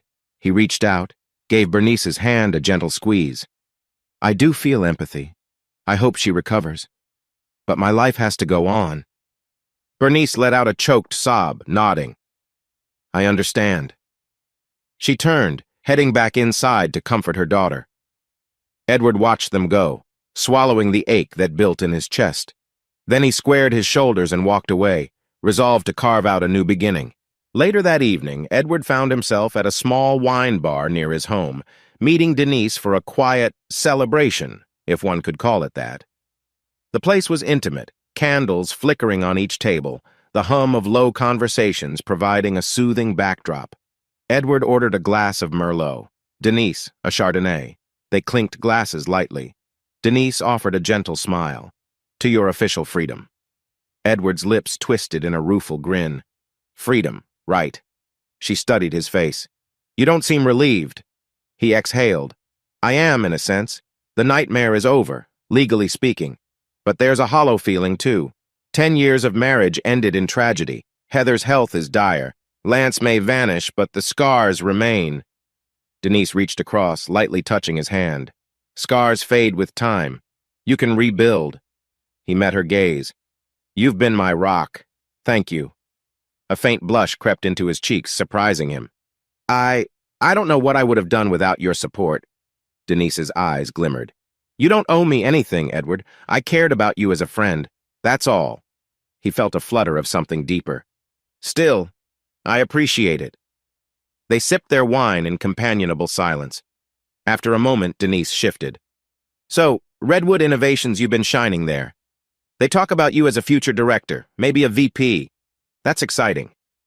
Edward shrugged modestly. They've been kind. I guess they see my track record from Whitman Tech. Feels good to be recognized for something other than a tabloid scandal. Denise grinned. You deserve it. You're brilliant, Ed. I hope you see that. A warmth unfurled in his chest. Thank you, he whispered. I'm starting to see a future that isn't shadowed by heartbreak. Maybe there's hope. Denise's hand lingered over his. The unspoken possibilities crackled in the air. Yet neither of them pressed forward. There was too much emotional residue to navigate. For now, this subtle intimacy was enough. A few days later, Edward received word that Whitman Tech's board publicly announced Lance Whitman's permanent removal as CEO. Rumors spread that multiple lawsuits from shareholders loomed, accusing Lance of mismanagement and personal misconduct. The once powerful mogul was effectively exiled from his own creation. Edward read the news on his phone, leaning against a bus stop shelter on a drizzly afternoon. He felt no glee, only a quiet finality. That's that, he thought. Lance's empire was undone, his reputation shattered. The man had inflicted unspeakable harm, but now the universe delivered harsh retribution. Meanwhile, Owen faced charges for assault with a deadly weapon. Denise had provided her footage, and the investigators concluded Owen was clearly the aggressor. His lawyers tried to spin a story about entrapment, claiming Edward lured him to the cabin. But the note Owen left undermined that claim. Ultimately, a plea bargain was rumored, with Owen potentially facing months or years in prison. Edward gleaned these updates from the detective assigned to the case. He's not in a position to cause more trouble, the detective said, but if you have any concerns, keep us posted. Edward thanked him. For the first time in many months, he felt a sense of genuine safety. Time slipped by in a series of subdued days. Edward acclimated to life free of drama. He focused on Redwood Innovations, poured energy into new tech projects, and gradually felt his old confidence returning. Colleagues appreciated his calm demeanor, ironically shaped by the intense adversity he'd endured. He rarely thought of Lance or Owen. On occasion, tabloids published small blurbs about Lance's downfall, speculative pieces about whether he'd flee the country or attempt a comeback. Edward skimmed them with detached interest. Let Lance do as he pleased. Edward wanted no further entanglement. Heather's presence, or lack thereof, remained a subtle ache. Bernice texted updates occasionally. She's stable today. Or, doctors say she's not responding well to the new therapy. Edward would reply with polite concern, but never visited again. He reminded himself that the heartbreak needed to settle. Heather's fate was out of his hands. One Saturday morning, as Edward was sitting at a cafe reading the paper, Bernice unexpectedly slid into the seat across from him. She looked worn, eyes puffy, as if she'd been crying for hours. Edward startled, folding his paper. "Bernice? Everything all right?" She shook her head, voice trembling. "Heather's not doing well. The doctors suspect the pneumonia is coming back. She's asking for you." His chest tightened. He paused, swirling with conflicting emotions. He'd just begun healing from the trauma. Could he face Heather again? "Please," Bernice whispered. "She's depressed, talks about having nothing left. It might help if you at least say goodbye properly." Edward stared at the steam rising from his coffee cup, remembering all the good times with Heather once upon a time. Their marriage had been filled with laughter, dreams of traveling the world. Then he recalled the vile betrayal. The swirling grief hammered him, but Bernice's plea felt urgent. He nodded slowly. "I'll come by the hospital this afternoon." Bernice's face showed relief. "Thank you." She stood abruptly, as though staying might crumble her composure. "Room 413, St. Mary's." Then she left. Footsteps hurried. Edward slumped back in his chair, mind racing. This felt like a final test of his resolve or capacity for empathy. "She's your ex-wife now," he told himself, "but maybe one last conversation is necessary." That afternoon, Edward walked the sterile corridors of St. Mary's Hospital, a bouquet of simple daisies in hand. He wasn't sure if flowers were appropriate for someone who had shredded his life, but Bernice's desperation echoed in his mind. A nurse directed him to Heather's room. He found her lying on crisp white sheets, eyes closed, oxygen tubes in her nose. Machines beeped softly, monitoring her vitals. She stirred when he approached. "Edward," she murmured, blinking in surprise. "You came." He set the daisies in a small vase on the bedside table. "Bernice said you asked for me." Heather's lips formed a faint smile. "Yeah, she's been bugging me. I told her it probably didn't matter, but I guess I wanted to see you." Her voice was fragile, rasping. Edward took a seat by the bed, noticing how her once lively hair lay limp and thin. "How are you feeling?" A rueful laugh escaped her. "Terrible! But you can see that." She coughed, wincing. "Doctors are trying another set of meds. They say my immune system is so compromised I might not bounce back this time. But who knows?" He swallowed. "I'm sorry." She studied his face, tears filling her eyes.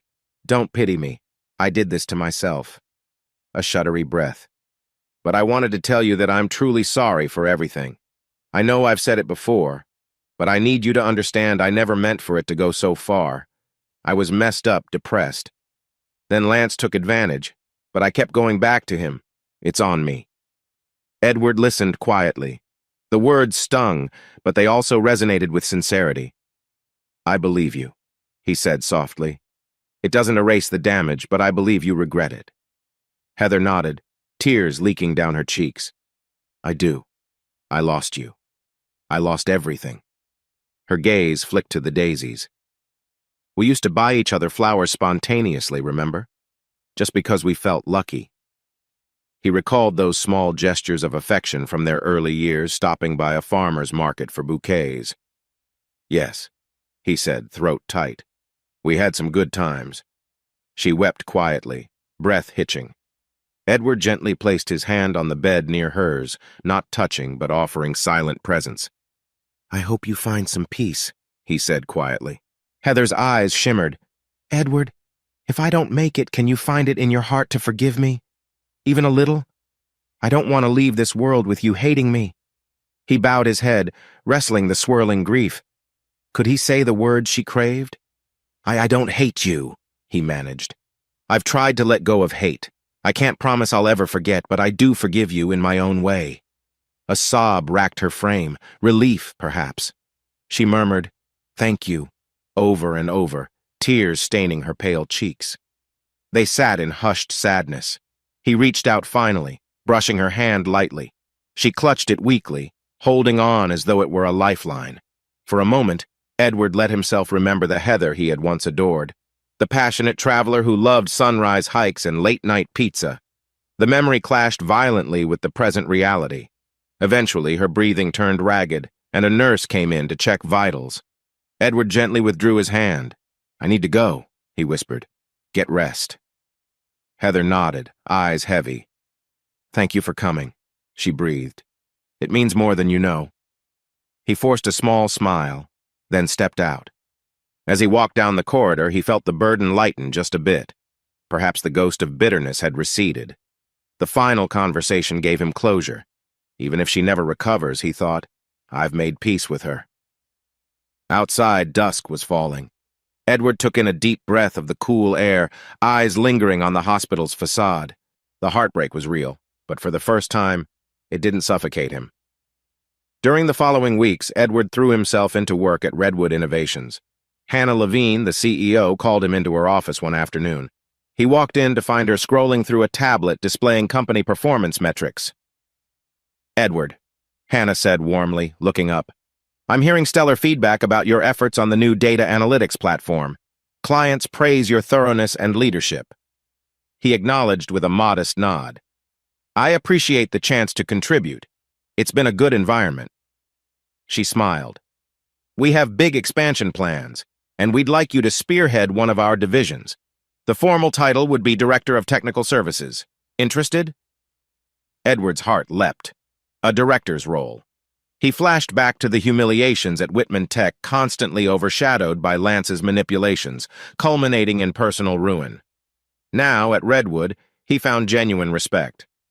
"Yes," he said, voice steady. "I'm interested." "Fantastic," Hannah replied. "We'll iron out details, but expect a pay raise, more staff under you, and a seat at higher-level strategy meetings." She paused, then added kindly, "You've been through a lot. I hope this new role gives you a chance to rebuild your life in a positive direction." Edward managed a grateful smile. "It means more than you know." Leaving her office, he felt a surge of optimism, something foreign after the months of darkness. The past still weighed on him, but the present offered new opportunities. He resolved to embrace them. That evening, Edward texted Denise. "Got a promotion director of tech services at Redwood. Want to celebrate?" Her response was immediate and enthusiastic. "Absolutely. Drinks at that quiet bar near your place?" They met at the Juniper Lounge, a small craft cocktail bar with low lighting and plush chairs. Edward arrived first, choosing a corner booth. Denise slipped in moments later, wearing a warm smile and a navy blue blouse. "I'm so proud of you," she said, leaning forward to hug him. "Director, huh? That's huge." He shrugged, though his eyes shone with excitement. "Hannah trusts me, which is refreshing after everything else."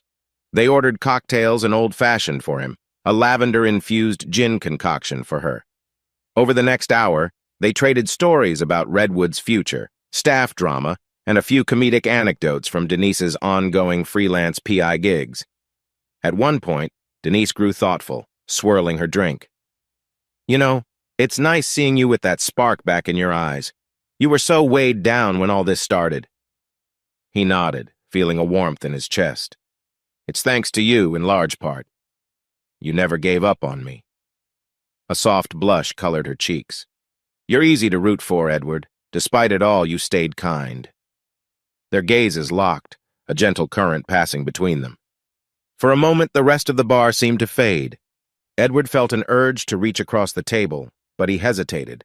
There was still so much baggage, so many raw wounds. Sensing his internal conflict, Denise offered a soft smile, changing the subject to something lighter. Edward silently appreciated her sensitivity, realizing that he might be on the cusp of wanting more than friendship. But was he ready? The next day, Edward received a text from Bernice. "Heather stable for now, but no major improvement. Just thought you should know." He felt a pang, recalling the last hospital visit. He typed back a polite reply, wishing them well.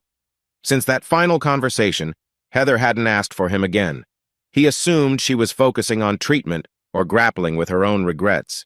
He sometimes wondered if she'd pull through, reclaim her life in some modest capacity.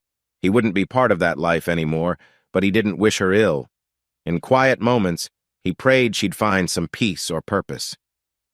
One afternoon, while grabbing coffee near Redwood's campus, Edward bumped into Amelia, a marketing employee from the old Whitman Tech days. She recognized him instantly, her eyes lighting up. "Edward! My God, it's been forever!" she exclaimed. "I heard about your situation. I'm so sorry." He forced a small smile. "Thanks. I got through it mostly." Amelia nodded, looking around conspiratorially. "You know, after you left, Whitman Tech became a nightmare. Lance lost it micromanaging, hosting weird closed-door parties. We all suspected something shady." Edward sighed. "Yeah, I got that sense." She lowered her voice, leaning in. "They let me go a couple months before everything blew up. Heard the rumors about your lawsuit. I guess they were true?" He shrugged, not wanting to rehash details. "Pretty much. Lance settled. I moved on to Redwood." Amelia gave him a sympathetic smile. "You seem better. That's good. Lance, last I heard, he's persona non grata in the industry. No one will touch him after all that scandal." Edward murmured. He made his bed. They exchanged a few more pleasantries, parted ways. As he walked back to Redwood, Edward felt a mixture of relief and sadness. So many lives upended by Lance, he thought, but at least Amelia and others escaped the wreckage. A summons arrived for Edward to testify in Owen's assault case. Though the defense initially indicated a plea deal, the hearing would still require statements from Edward and Denise to confirm the facts. When the date arrived, Edward and Denise found themselves once again in a courtroom, though this time not as adversaries but as witnesses for the prosecution. Owen was present, arm in a sling, face gaunt. He glared at Edward across the aisle, seething. The proceedings were straightforward. Denise described the confrontation at the cabin, explaining how Owen attacked Edward with a crowbar. The judge listened intently. Owen's lawyer tried to spin it as a misunderstanding, but the prosecuting attorney systematically refuted that with the text note Owen had left, plus the video from Denise's phone. Before sentencing, Owen rose, addressing the court in a strained voice. "I was out of my mind with rage. My family was destroyed. My father lost everything. I just wanted revenge on Noble. I messed up." Edward watched him, feeling no satisfaction.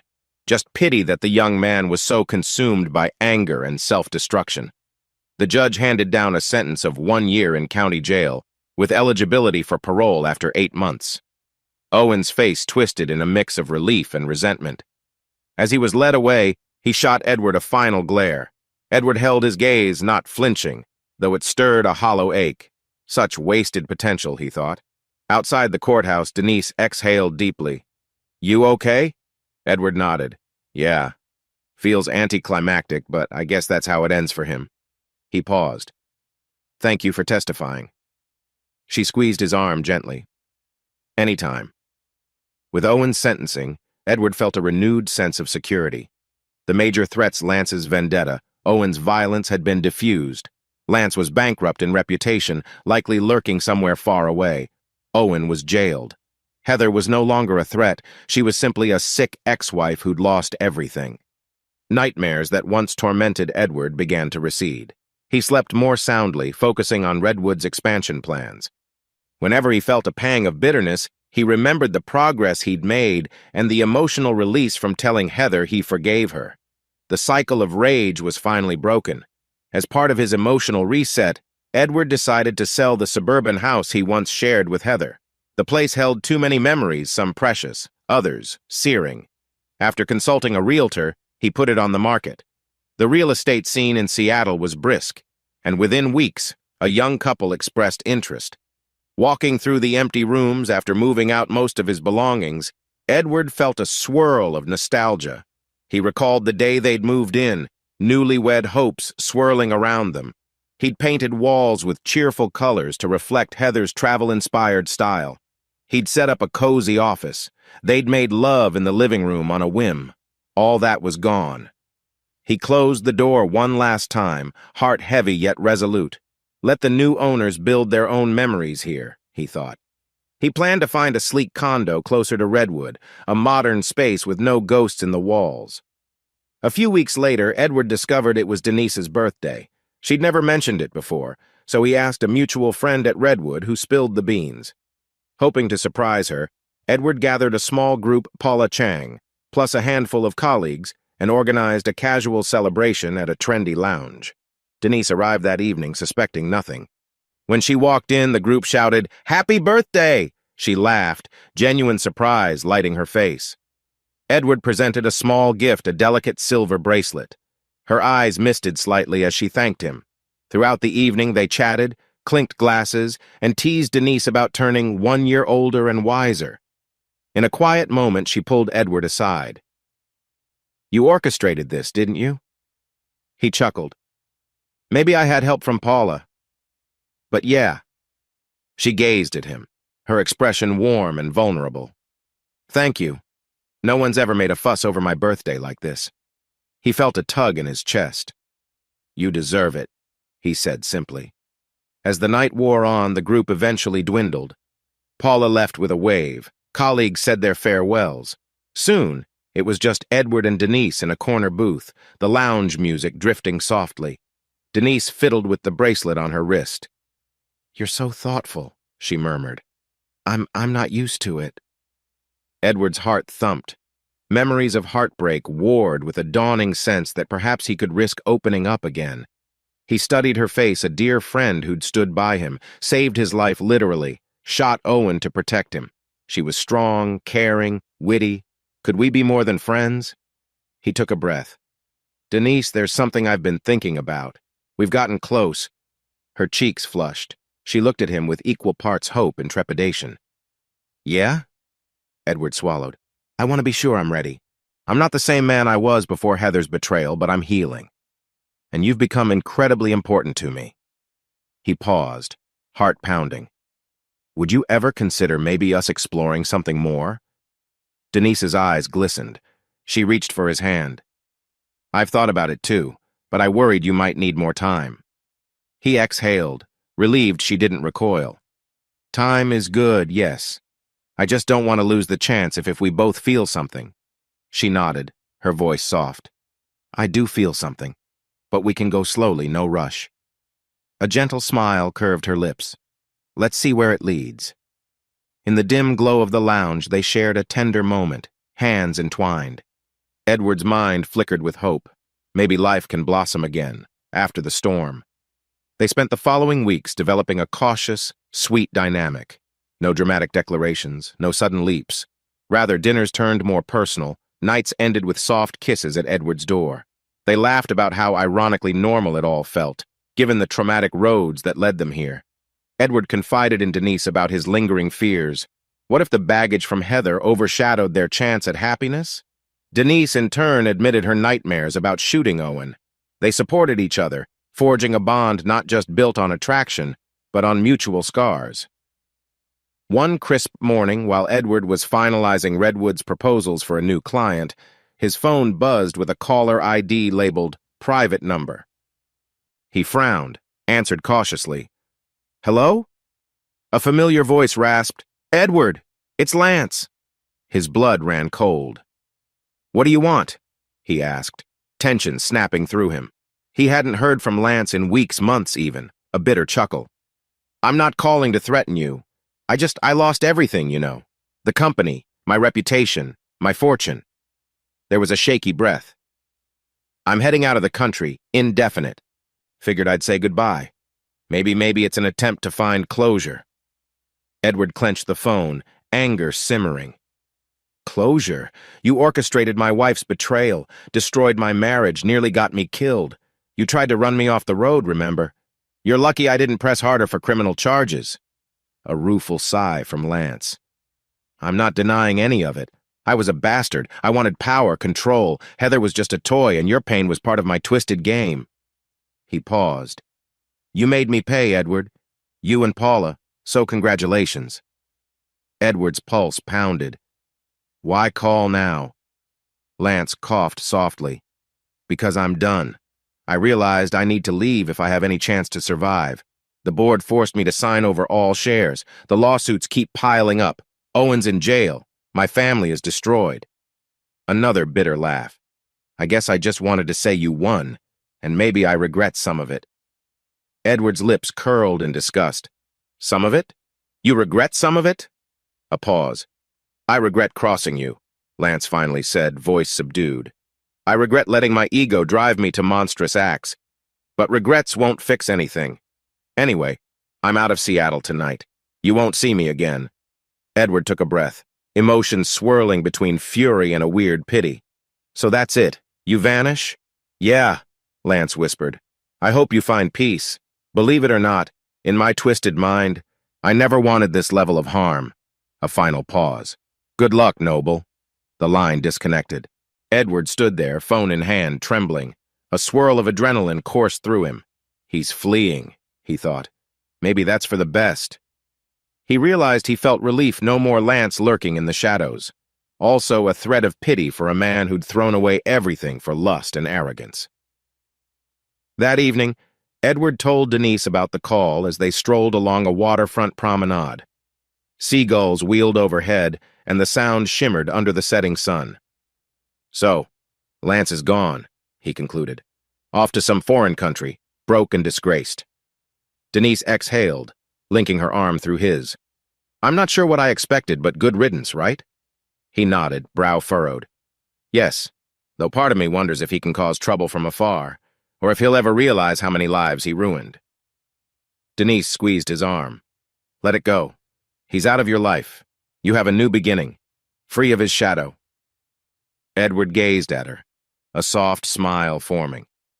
You're right. He paused, looking out at the water. I feel free. Their gazes met, and in that moment, with the wind ruffling their hair and the sun sinking below the horizon, Edward felt a surge of gratitude for second chances. The storm clouds of betrayal had passed, leaving a clearer sky overhead. Weeks bled into months with a gentle sense of normalcy that Edward Noble had almost forgotten was possible. The legal wars concluded, Heather's condition stable but precarious, Lance exiled from Seattle, and Owen behind bars. Edward continued to navigate his blossoming relationship with Denise, balancing his new leadership role at Redwood Innovations and a cautious approach to love. Bernice sometimes sent brief texts to Edward, updating him on Heather's health. One cool autumn afternoon, as Edward was leaving Redwood's campus, he received a message that made his stomach clench. Heather in ICU, pneumonia relapse, doctors uncertain, she wants to see you. He stood by his car, rereading the message, heart heavy. The idea of seeing Heather on what might be her deathbed churned up conflicting emotions. I've said my goodbye, he thought, but could he deny her a last request? He texted Bernice back, I'll come tomorrow. The next day, Edward found himself in the intensive care unit of St. Mary's. The smell of disinfectant was overpowering, the beep of monitors incessant. He located Heather's room, where Bernice stood outside, eyes red. She's not well, Bernice whispered. Her lungs keep filling with fluid. The meds are barely helping. Tears rolled down her cheeks. I'm terrified, Edward. She might not make it. He swallowed, gently squeezing Bernice's arm, then stepped into the room. The sight was jarring. Heather hooked up to tubes and IV lines, face ashen, eyes closed. A nurse adjusted equipment, glancing at Edward with a sympathetic nod. Heather's eyes fluttered open, focusing blearily. When she recognized him, a faint smile flickered on her cracked lips. She tried speaking, but only a rasp came out. Edward pulled a chair close, leaning in. I'm here, he murmured, voice tight. She drew in a labored breath, words feeble. Edward, you came. He forced a small smile. Yes. A tear slid down her temple. I don't think I have much time, she whispered. I'm so tired. His chest constricted. Despite everything, seeing her so vulnerable wrenched his heart. Don't say that, he said softly. Focus on resting. She shook her head minutely, tears gathering in her lashes. I'm sorry for everything. For the 1,000th time. Her breath rattled. I wish we could have had the life we planned. A lump rose in his throat. Me too, he managed. But we can't rewrite the past. She squeezed her eyes shut, a tear escaping. All my fault. I wish I could go back. Show you I was better than that. A fit of coughing racked her body, and Edward instinctively reached for a tissue, dabbing at her lips. As the coughing subsided, she stared at him, heartbreak plain in her gaze. Can you hold my hand? He hesitated only a second, then slipped his hand into hers, mindful of the IV tubes. Her grip was weak, but she clung to him as though tethered to life. "I forgive you," he whispered, voice thick. "I said it before, but I do." Her face crumpled in relief. "Thank you," she mouthed. Another cough seized her, and a nurse hurried in, adjusting her oxygen. Edward stayed quiet, letting her drift in and out of feverish slumber. After an hour, the nurse insisted he leave so Heather could rest. Outside, Bernice thanked him profusely, tears shining. He left the hospital with a knot of grief in his chest, uncertain if that would be the last time he saw her alive. That evening, Edward recounted the visit to Denise. They were in his apartment, a new modern space he'd purchased downtown, no memories of Heather. She listened intently, brow furrowed with sympathy. "I'm sorry," she murmured, resting a hand on his knee. "It must be so emotional." He stared at the floor. "It is. She's so frail, yet still regrets everything. Part of me wishes I could wave a wand and fix her, but it's not my place anymore." Denise sighed, sliding closer. "You've done what you can. You gave her forgiveness. That's huge." He nodded, eyes damp. "I never expected my life to end up here divorced, ex-wife dying in a hospital, but at least I can let her go with some peace." She wrapped an arm around him. He leaned into her embrace, comforted by her presence. "Life is cruel sometimes," she said, "but you're doing your best." He closed his eyes, drawing strength from her closeness. "I'm not alone anymore," he reminded himself. Heather lingered in ICU for nearly 2 weeks, her condition fluctuating. Bernice occasionally updated Edward, "She's stable today. She's off the ventilator now. Doctors say it's a waiting game." Edward waited anxiously, torn between hope and resignation. Meanwhile, Redwood thrived under Edward's leadership. He found himself busier than ever, juggling expansions and client negotiations. The sense of achievement was tempered by the knowledge that a piece of his past was slipping away in a hospital bed. Sometimes he paused, staring at the city skyline outside Redwood's windows, and wondered if Heather's struggles would soon end in finality. Late one night, Edward's phone rang, jolting him from half-sleep. The caller ID showed St. Mary's Hospital. His heart thudded. This was it. He braced himself for news that Heather had passed. "Mr. Noble," a nurse said on the line, "Heather is asking for you again. She's awake, more lucid. If you're able, you might come now." He checked the clock, 2 a.m. "She wants me at 2 in the morning?" "I'll be there," he said, heart pounding. Within 30 minutes, he arrived at the hushed hospital corridor. The nurse led him to Heather's room. Bernice dozed in a chair, looking exhausted. Heather was propped up on pillows, the beeping monitors less frantic than before. Her eyes flicked toward Edward as he entered. "Edward," she rasped, faint but audible. "Thank you for coming." He crossed to her bedside, noticing a slight improvement in her color, though she remained frail. "What is it?" he asked gently. Her voice trembled with emotion. "I might be turning a corner," the doctor said. "They found a med combo that's helping." A tear slid down her cheek. "I wanted to tell you if I do get better. I want to try to be a decent person again. Not that we'll ever be together, but I want to do something with my life, help people, maybe volunteer or become an advocate for HIV awareness. Something so this isn't all meaningless." Edward swallowed, touched by her sincerity. "That's good. If you recover, you should live with purpose." She squeezed her eyes shut, tears gathering. "I know it's too late for us, but maybe it's not too late for me to be of use." He found her hand, gave it a light squeeze. "You can find redemption in your own way. Just stay on your meds, follow the doctor's orders." She nodded, relief shining in her gaze. "Thank you," she whispered.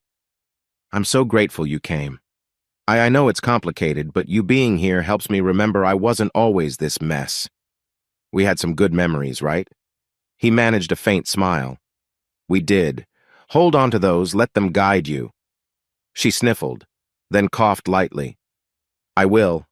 And if there's ever a time you can talk, or maybe help me figure out volunteer options well, just keep me in mind."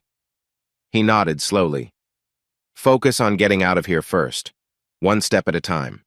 She exhaled, a soft smile curling her lips, as though envisioning a future she hadn't allowed herself to imagine in months. Edward stayed a while longer, talking quietly, occasionally letting Bernice interject.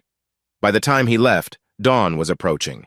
He walked out feeling unexpectedly hopeful, though he knew her recovery was uncertain. Over the next couple of weeks, Heather's health indeed stabilized. She was moved from ICU to a regular ward, then eventually discharged to a rehabilitation center to build strength. Bernice texted a photo of Heather in a wheelchair outside the hospital, smiling timidly. Edward felt a surge of relief. Against all odds, she's pulling through. He visited her once at the rehab facility, a short, polite visit. She looked better still, thin, but eyes brighter. They spoke in generalities, her therapy routines, the possibility of eventually teaching again, or at least volunteering. Edward offered a few encouraging words, no more. The old wounds remained, but he felt a quiet sense of closure. With Heather's crisis waning, Edward settled into an increasingly content routine. Redwood's projects soared, impressing major clients. He delegated tasks to a small team of managers, freeing him to focus on strategic goals. Hannah Levine hinted that a vice presidency might be in his future if results continued. His relationship with Denise progressed slowly, organically. They shared more evenings at his condo, cooking simple meals, talking about life, sometimes watching old movies. A gentle intimacy formed kisses that lingered, nights spent in each other's arms, though they took emotional steps with caution. Each day made Edward more certain he had found a partner who understood him. The sale of Edward's former suburban home finally closed. The new owners took possession, and Edward received a decent profit. He decided to use part of that plus the settlement money to secure long-term investments, ensuring he'd never have to worry about financial stability again. One evening, he drove by the old neighborhood on a whim, parking across the street to see if any pangs surfaced. The house looked the same, though a new car sat in the driveway, a child's bicycle leaning against the porch. A normal family life, untainted by betrayal or tragedy, would unfold there now. He exhaled, a bittersweet smile tugging at his lips. Let them fill it with happy memories. He pulled away, not looking back. Heather reached out more often from the rehab center, texting Edward updates on her progress. She occasionally apologized anew for intruding, but said she wanted to share her small victories, learning to walk without assistance for longer stretches, adopting a healthier diet, exploring local volunteer options for HIV education. Edward responded kindly, though he kept emotional distance. He found that with each message, the leftover resentment faded further. She truly seemed determined to carve out a humble, redemption-oriented path. That knowledge allowed him to let go of old anger. Maybe she can do some good in the world, he thought. I hope she does. At times, Edward also met up with Paula Chang, now a good friend. Over coffee, she teased him about how boring his life had become compared to the high drama of the lawsuit era. He'd laugh, wholeheartedly agreeing that boring was good. You deserve a quiet life, Paula said, sipping her latte. You went through enough excitement for a lifetime. Edward grinned. Boring is my new normal. I'll take it. They'd share updates. Paula moved on to new cases, occasionally glancing at Edward for a reaction. He'd just smile, relieved that none of them involved him. He was grateful for her unwavering skill and loyalty during the darkest months.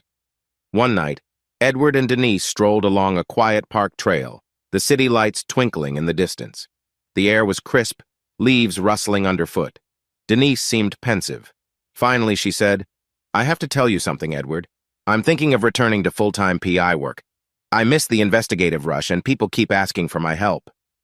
He studied her face, feeling a pang of anxiety. Does that mean you'll be leaving Redwood? She shrugged. I only worked part-time there anyway. I enjoy it, but my passion is detective work. This time I'd do it my way, no shady corporate stuff, focusing on small cases that help people. Edward nodded slowly. I understand. If that's your dream, go for it. She exhaled in relief. I was worried you'd feel I was drifting away. He slid his arm around her waist. I'm not going to hold you back, just be careful. You know how dangerous it can get. She smiled, leaning into him. I've handled danger before. They continued walking, the tension easing. Edward felt a surge of admiration for her courage and independence. He realized that they could support each other's ambitions without overshadowing them. That's what healthy relationships do, he thought. A few days later, Heather invited Edward to her rehab's small graduation ceremony, celebrating patients who'd completed intensive physical therapy. She emphasized in her text that she understood if he declined.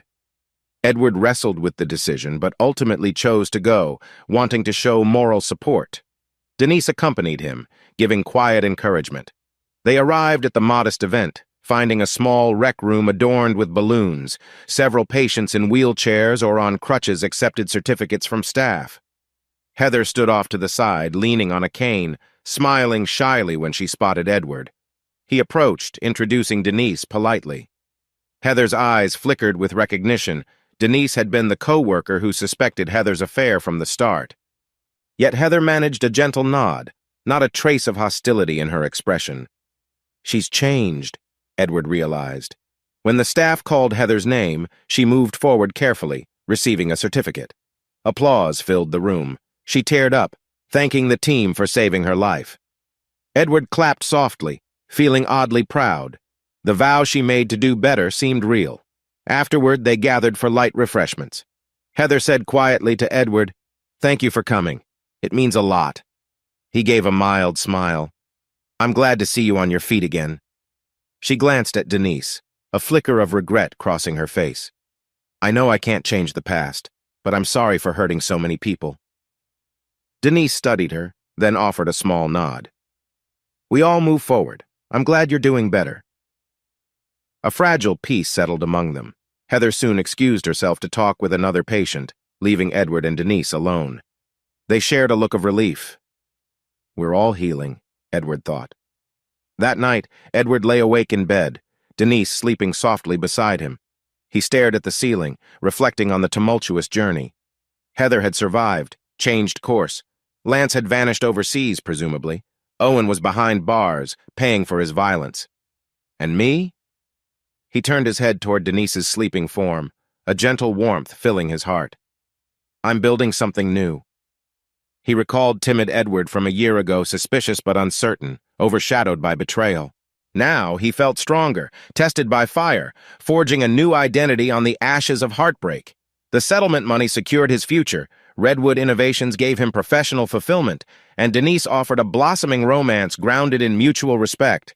Yes, the scars remained. He occasionally flinched at sudden reminders like a fleeting memory of Heather's laughter at that campsite, or Jake Hudson's mocking grin from the original story.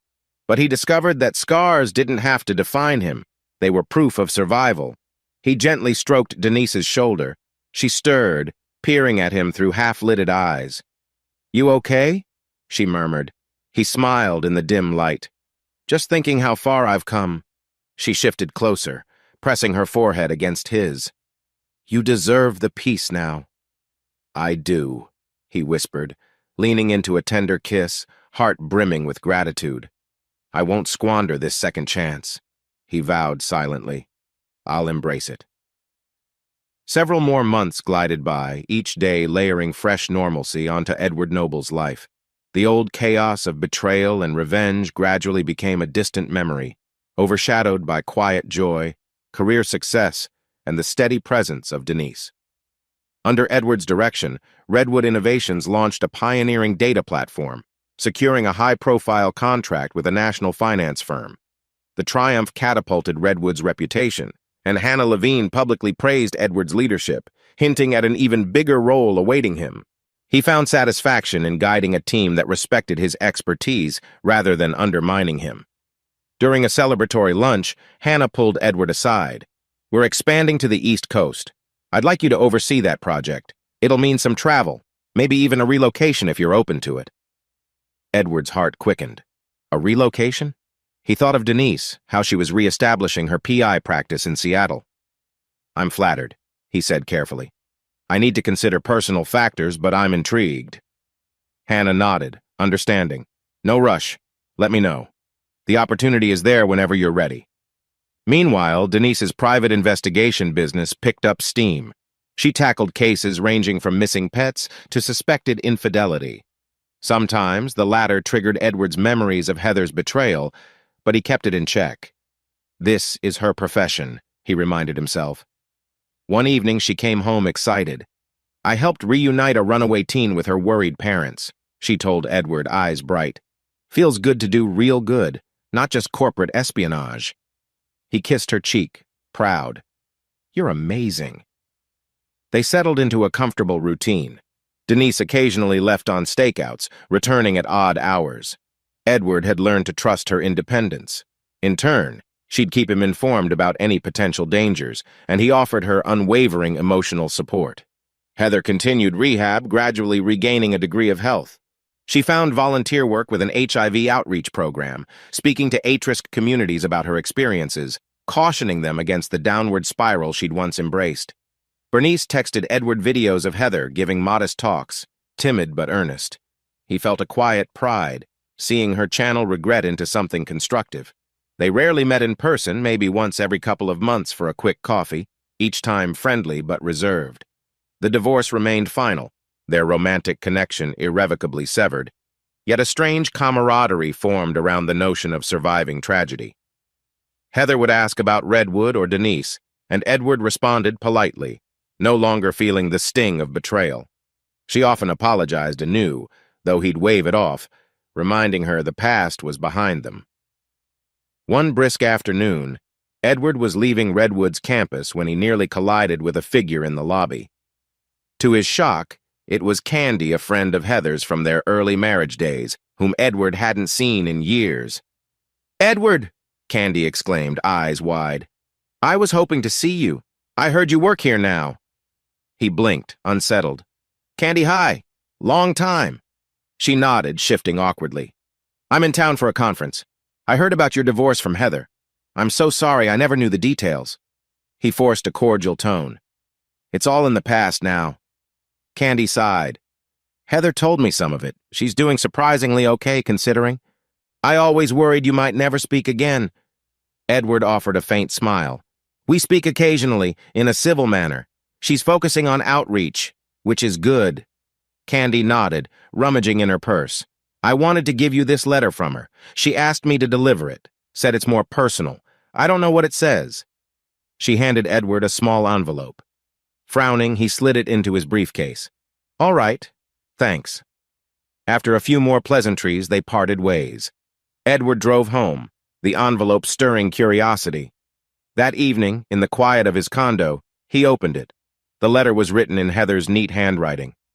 "Edward, I asked Candy to give you this because I wanted my words to be more lasting than a text. First, I want to thank you for your repeated kindness.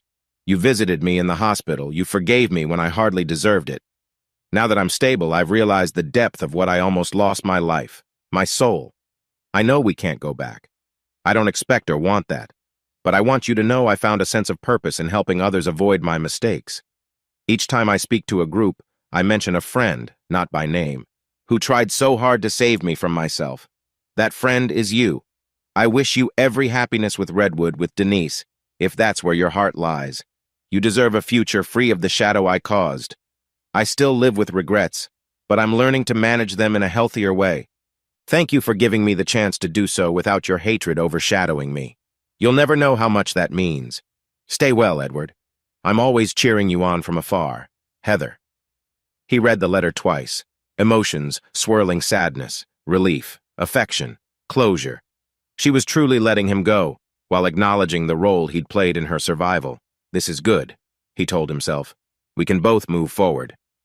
He tucked the letter in a desk drawer, a quiet reminder that forgiveness could heal more than one soul. In the following weeks, Redwood pressed Edward about the East Coast expansion. Hannah politely asked for an update. "We need to finalize leadership for that branch. If you can't relocate, I'll have to pick someone else, but I'd prefer you, Edward." He wrestled with the dilemma. On one hand, it was a major career leap, possibly doubling his responsibilities and influence. On the other, Seattle was his home, and Denise was firmly rooted here with her PI work. Relocating meant either leaving her behind or asking her to uproot. "We're just starting to build something stable. Is it worth risking?" he confided in Denise. One evening, they sat in his condo's living room, city lights twinkling beyond the windows. He explained Redwood's offer in detail. She listened carefully, then offered a thoughtful smile. "Don't turn it down on my account," Denise said softly. "If it's your dream, I don't want to be an obstacle. I could possibly relocate my PI practice. Or we could do long distance for a while. Many options." Edward felt warmth surge in his chest. "I appreciate that, but I also value what we have here. Maybe Redwood can find a middle ground like me traveling part-time, not a full relocation." Denise nodded. "Talk to Hannah. You've earned enough goodwill to propose a flexible arrangement." He did just that, scheduling a meeting with Hannah.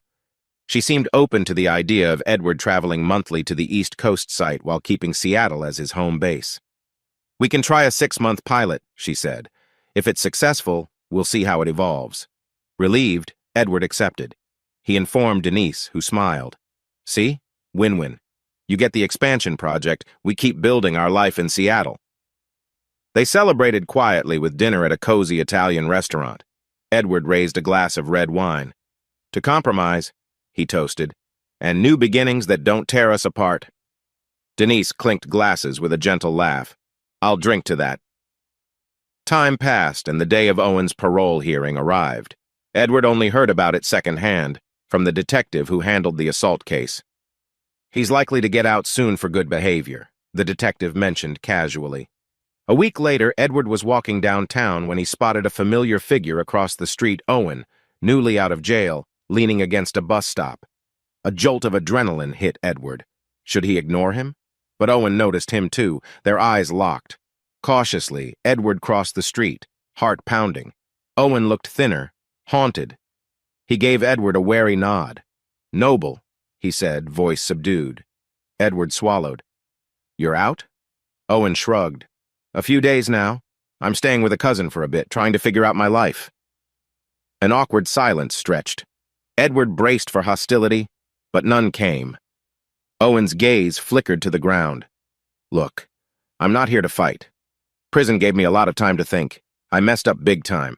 I wanted revenge for something that was never your fault to begin with." Edward nodded, unsure how to respond. "You attacked me, threatened me. For what? Because your father's empire crumbled?" Owen exhaled. "Yeah, stupid, right?" He scuffed a shoe against the pavement. "In prison, I realized I was just Dad's puppet, always trying to impress him. Now he's gone, living who knows where. I barely hear from him." Edward studied Owen's face, seeing genuine regret. "So what do you plan to do now?" A bitter laugh. "No clue. Maybe get a job, stay out of trouble. I just wanted to say I'm sorry, I guess. For everything. I don't expect forgiveness, but I'd rather not have to look over my shoulder the rest of my life." Edward eyed him warily, then sighed. "I'm not out for revenge, Owen. If you straighten up, we can move on." Owen nodded, relief flitting across his features. "Thanks. And if you see Heather, tell her I'm sorry too. I was part of that twisted scene with Dad, and I know it hurt her." Edward's stomach twisted, recalling the vile group encounter. But at least he saw a hint of remorse in Owen. "I'll tell her," he said quietly. "Just keep your nose clean." They parted ways. Edward walked away feeling a strange sense of closure. The final toxic link from that saga had apologized. Life truly moves on, he mused, exhaling tension he hadn't realized he still carried. On a balmy spring evening, Redwood Innovations hosted a celebratory gala to honor the successful product launch and the upcoming East Coast expansion. Employees dressed in formal attire, mingling in a chic downtown ballroom. Soft jazz music played, and waiters circulated with champagne flutes. Edward arrived with Denise on his arm, both looking polished him in a tailored navy suit, her in an elegant black cocktail dress. They drew admiring glances from co-workers, and Edward felt a swell of pride. "This is my new life," he thought. "No secrets, no betrayal, just open success." Hannah Levine took the stage at one point, praising Edward's leadership and announcing his official role as project director for the East Coast branch. Applause filled the room. Edward shook hands, thanking well-wishers, a genuine smile lighting his face. Denise stood by, beaming. "Look at you, Mr. Director," she teased softly once the crowd dispersed. He chuckled, wrapping an arm around her waist. I can't believe how far I've come. She leaned in. Believe it. You earned it. They spent the evening toasting achievements, sharing laughter with colleagues, and dancing to the gentle jazz tunes. In Denise's arms, Edward felt a comforting warmth, untainted by hidden agendas or shame. Freed from heartbreak, he realized he was truly happy. As the gala wound down, they stepped outside for fresh air. The city glowed under the night sky. Edward gazed at the shimmering skyline, the same city that had once felt suffocating during his darkest moments. Now it felt expansive with opportunity. Denise took his hand. How do you feel? He turned to her, a soft smile tugging his lips. Grateful. Hopeful. Ready for whatever comes next. She squeezed his hand. I'm with you, Edward, no matter what. He bent down, kissing her softly. In that embrace, he sensed a bright future unfolding travels to the East Coast, building Redwood's new branch, returning to Seattle to be with Denise, forging a shared life unburdened by the ghosts of the past. Somewhere out there, Heather was forging her own path to redemption. Owen was free and hopefully reformed. Lance had vanished with regrets, and Paula was championing new cases with unstoppable zeal. The chaotic tapestry that was once his life had been unraveled and rewoven into something calmer, stronger. Pulling back from the kiss, Edward whispered, "Let's go home."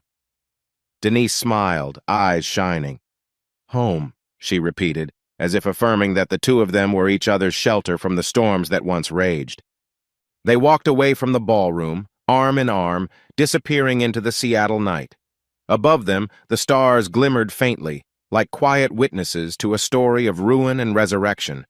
Edward felt at peace, finally certain that the heartbreak had paved the way for a new chapter, one defined not by betrayal and revenge, but by resilience, love, and the enduring power of hope.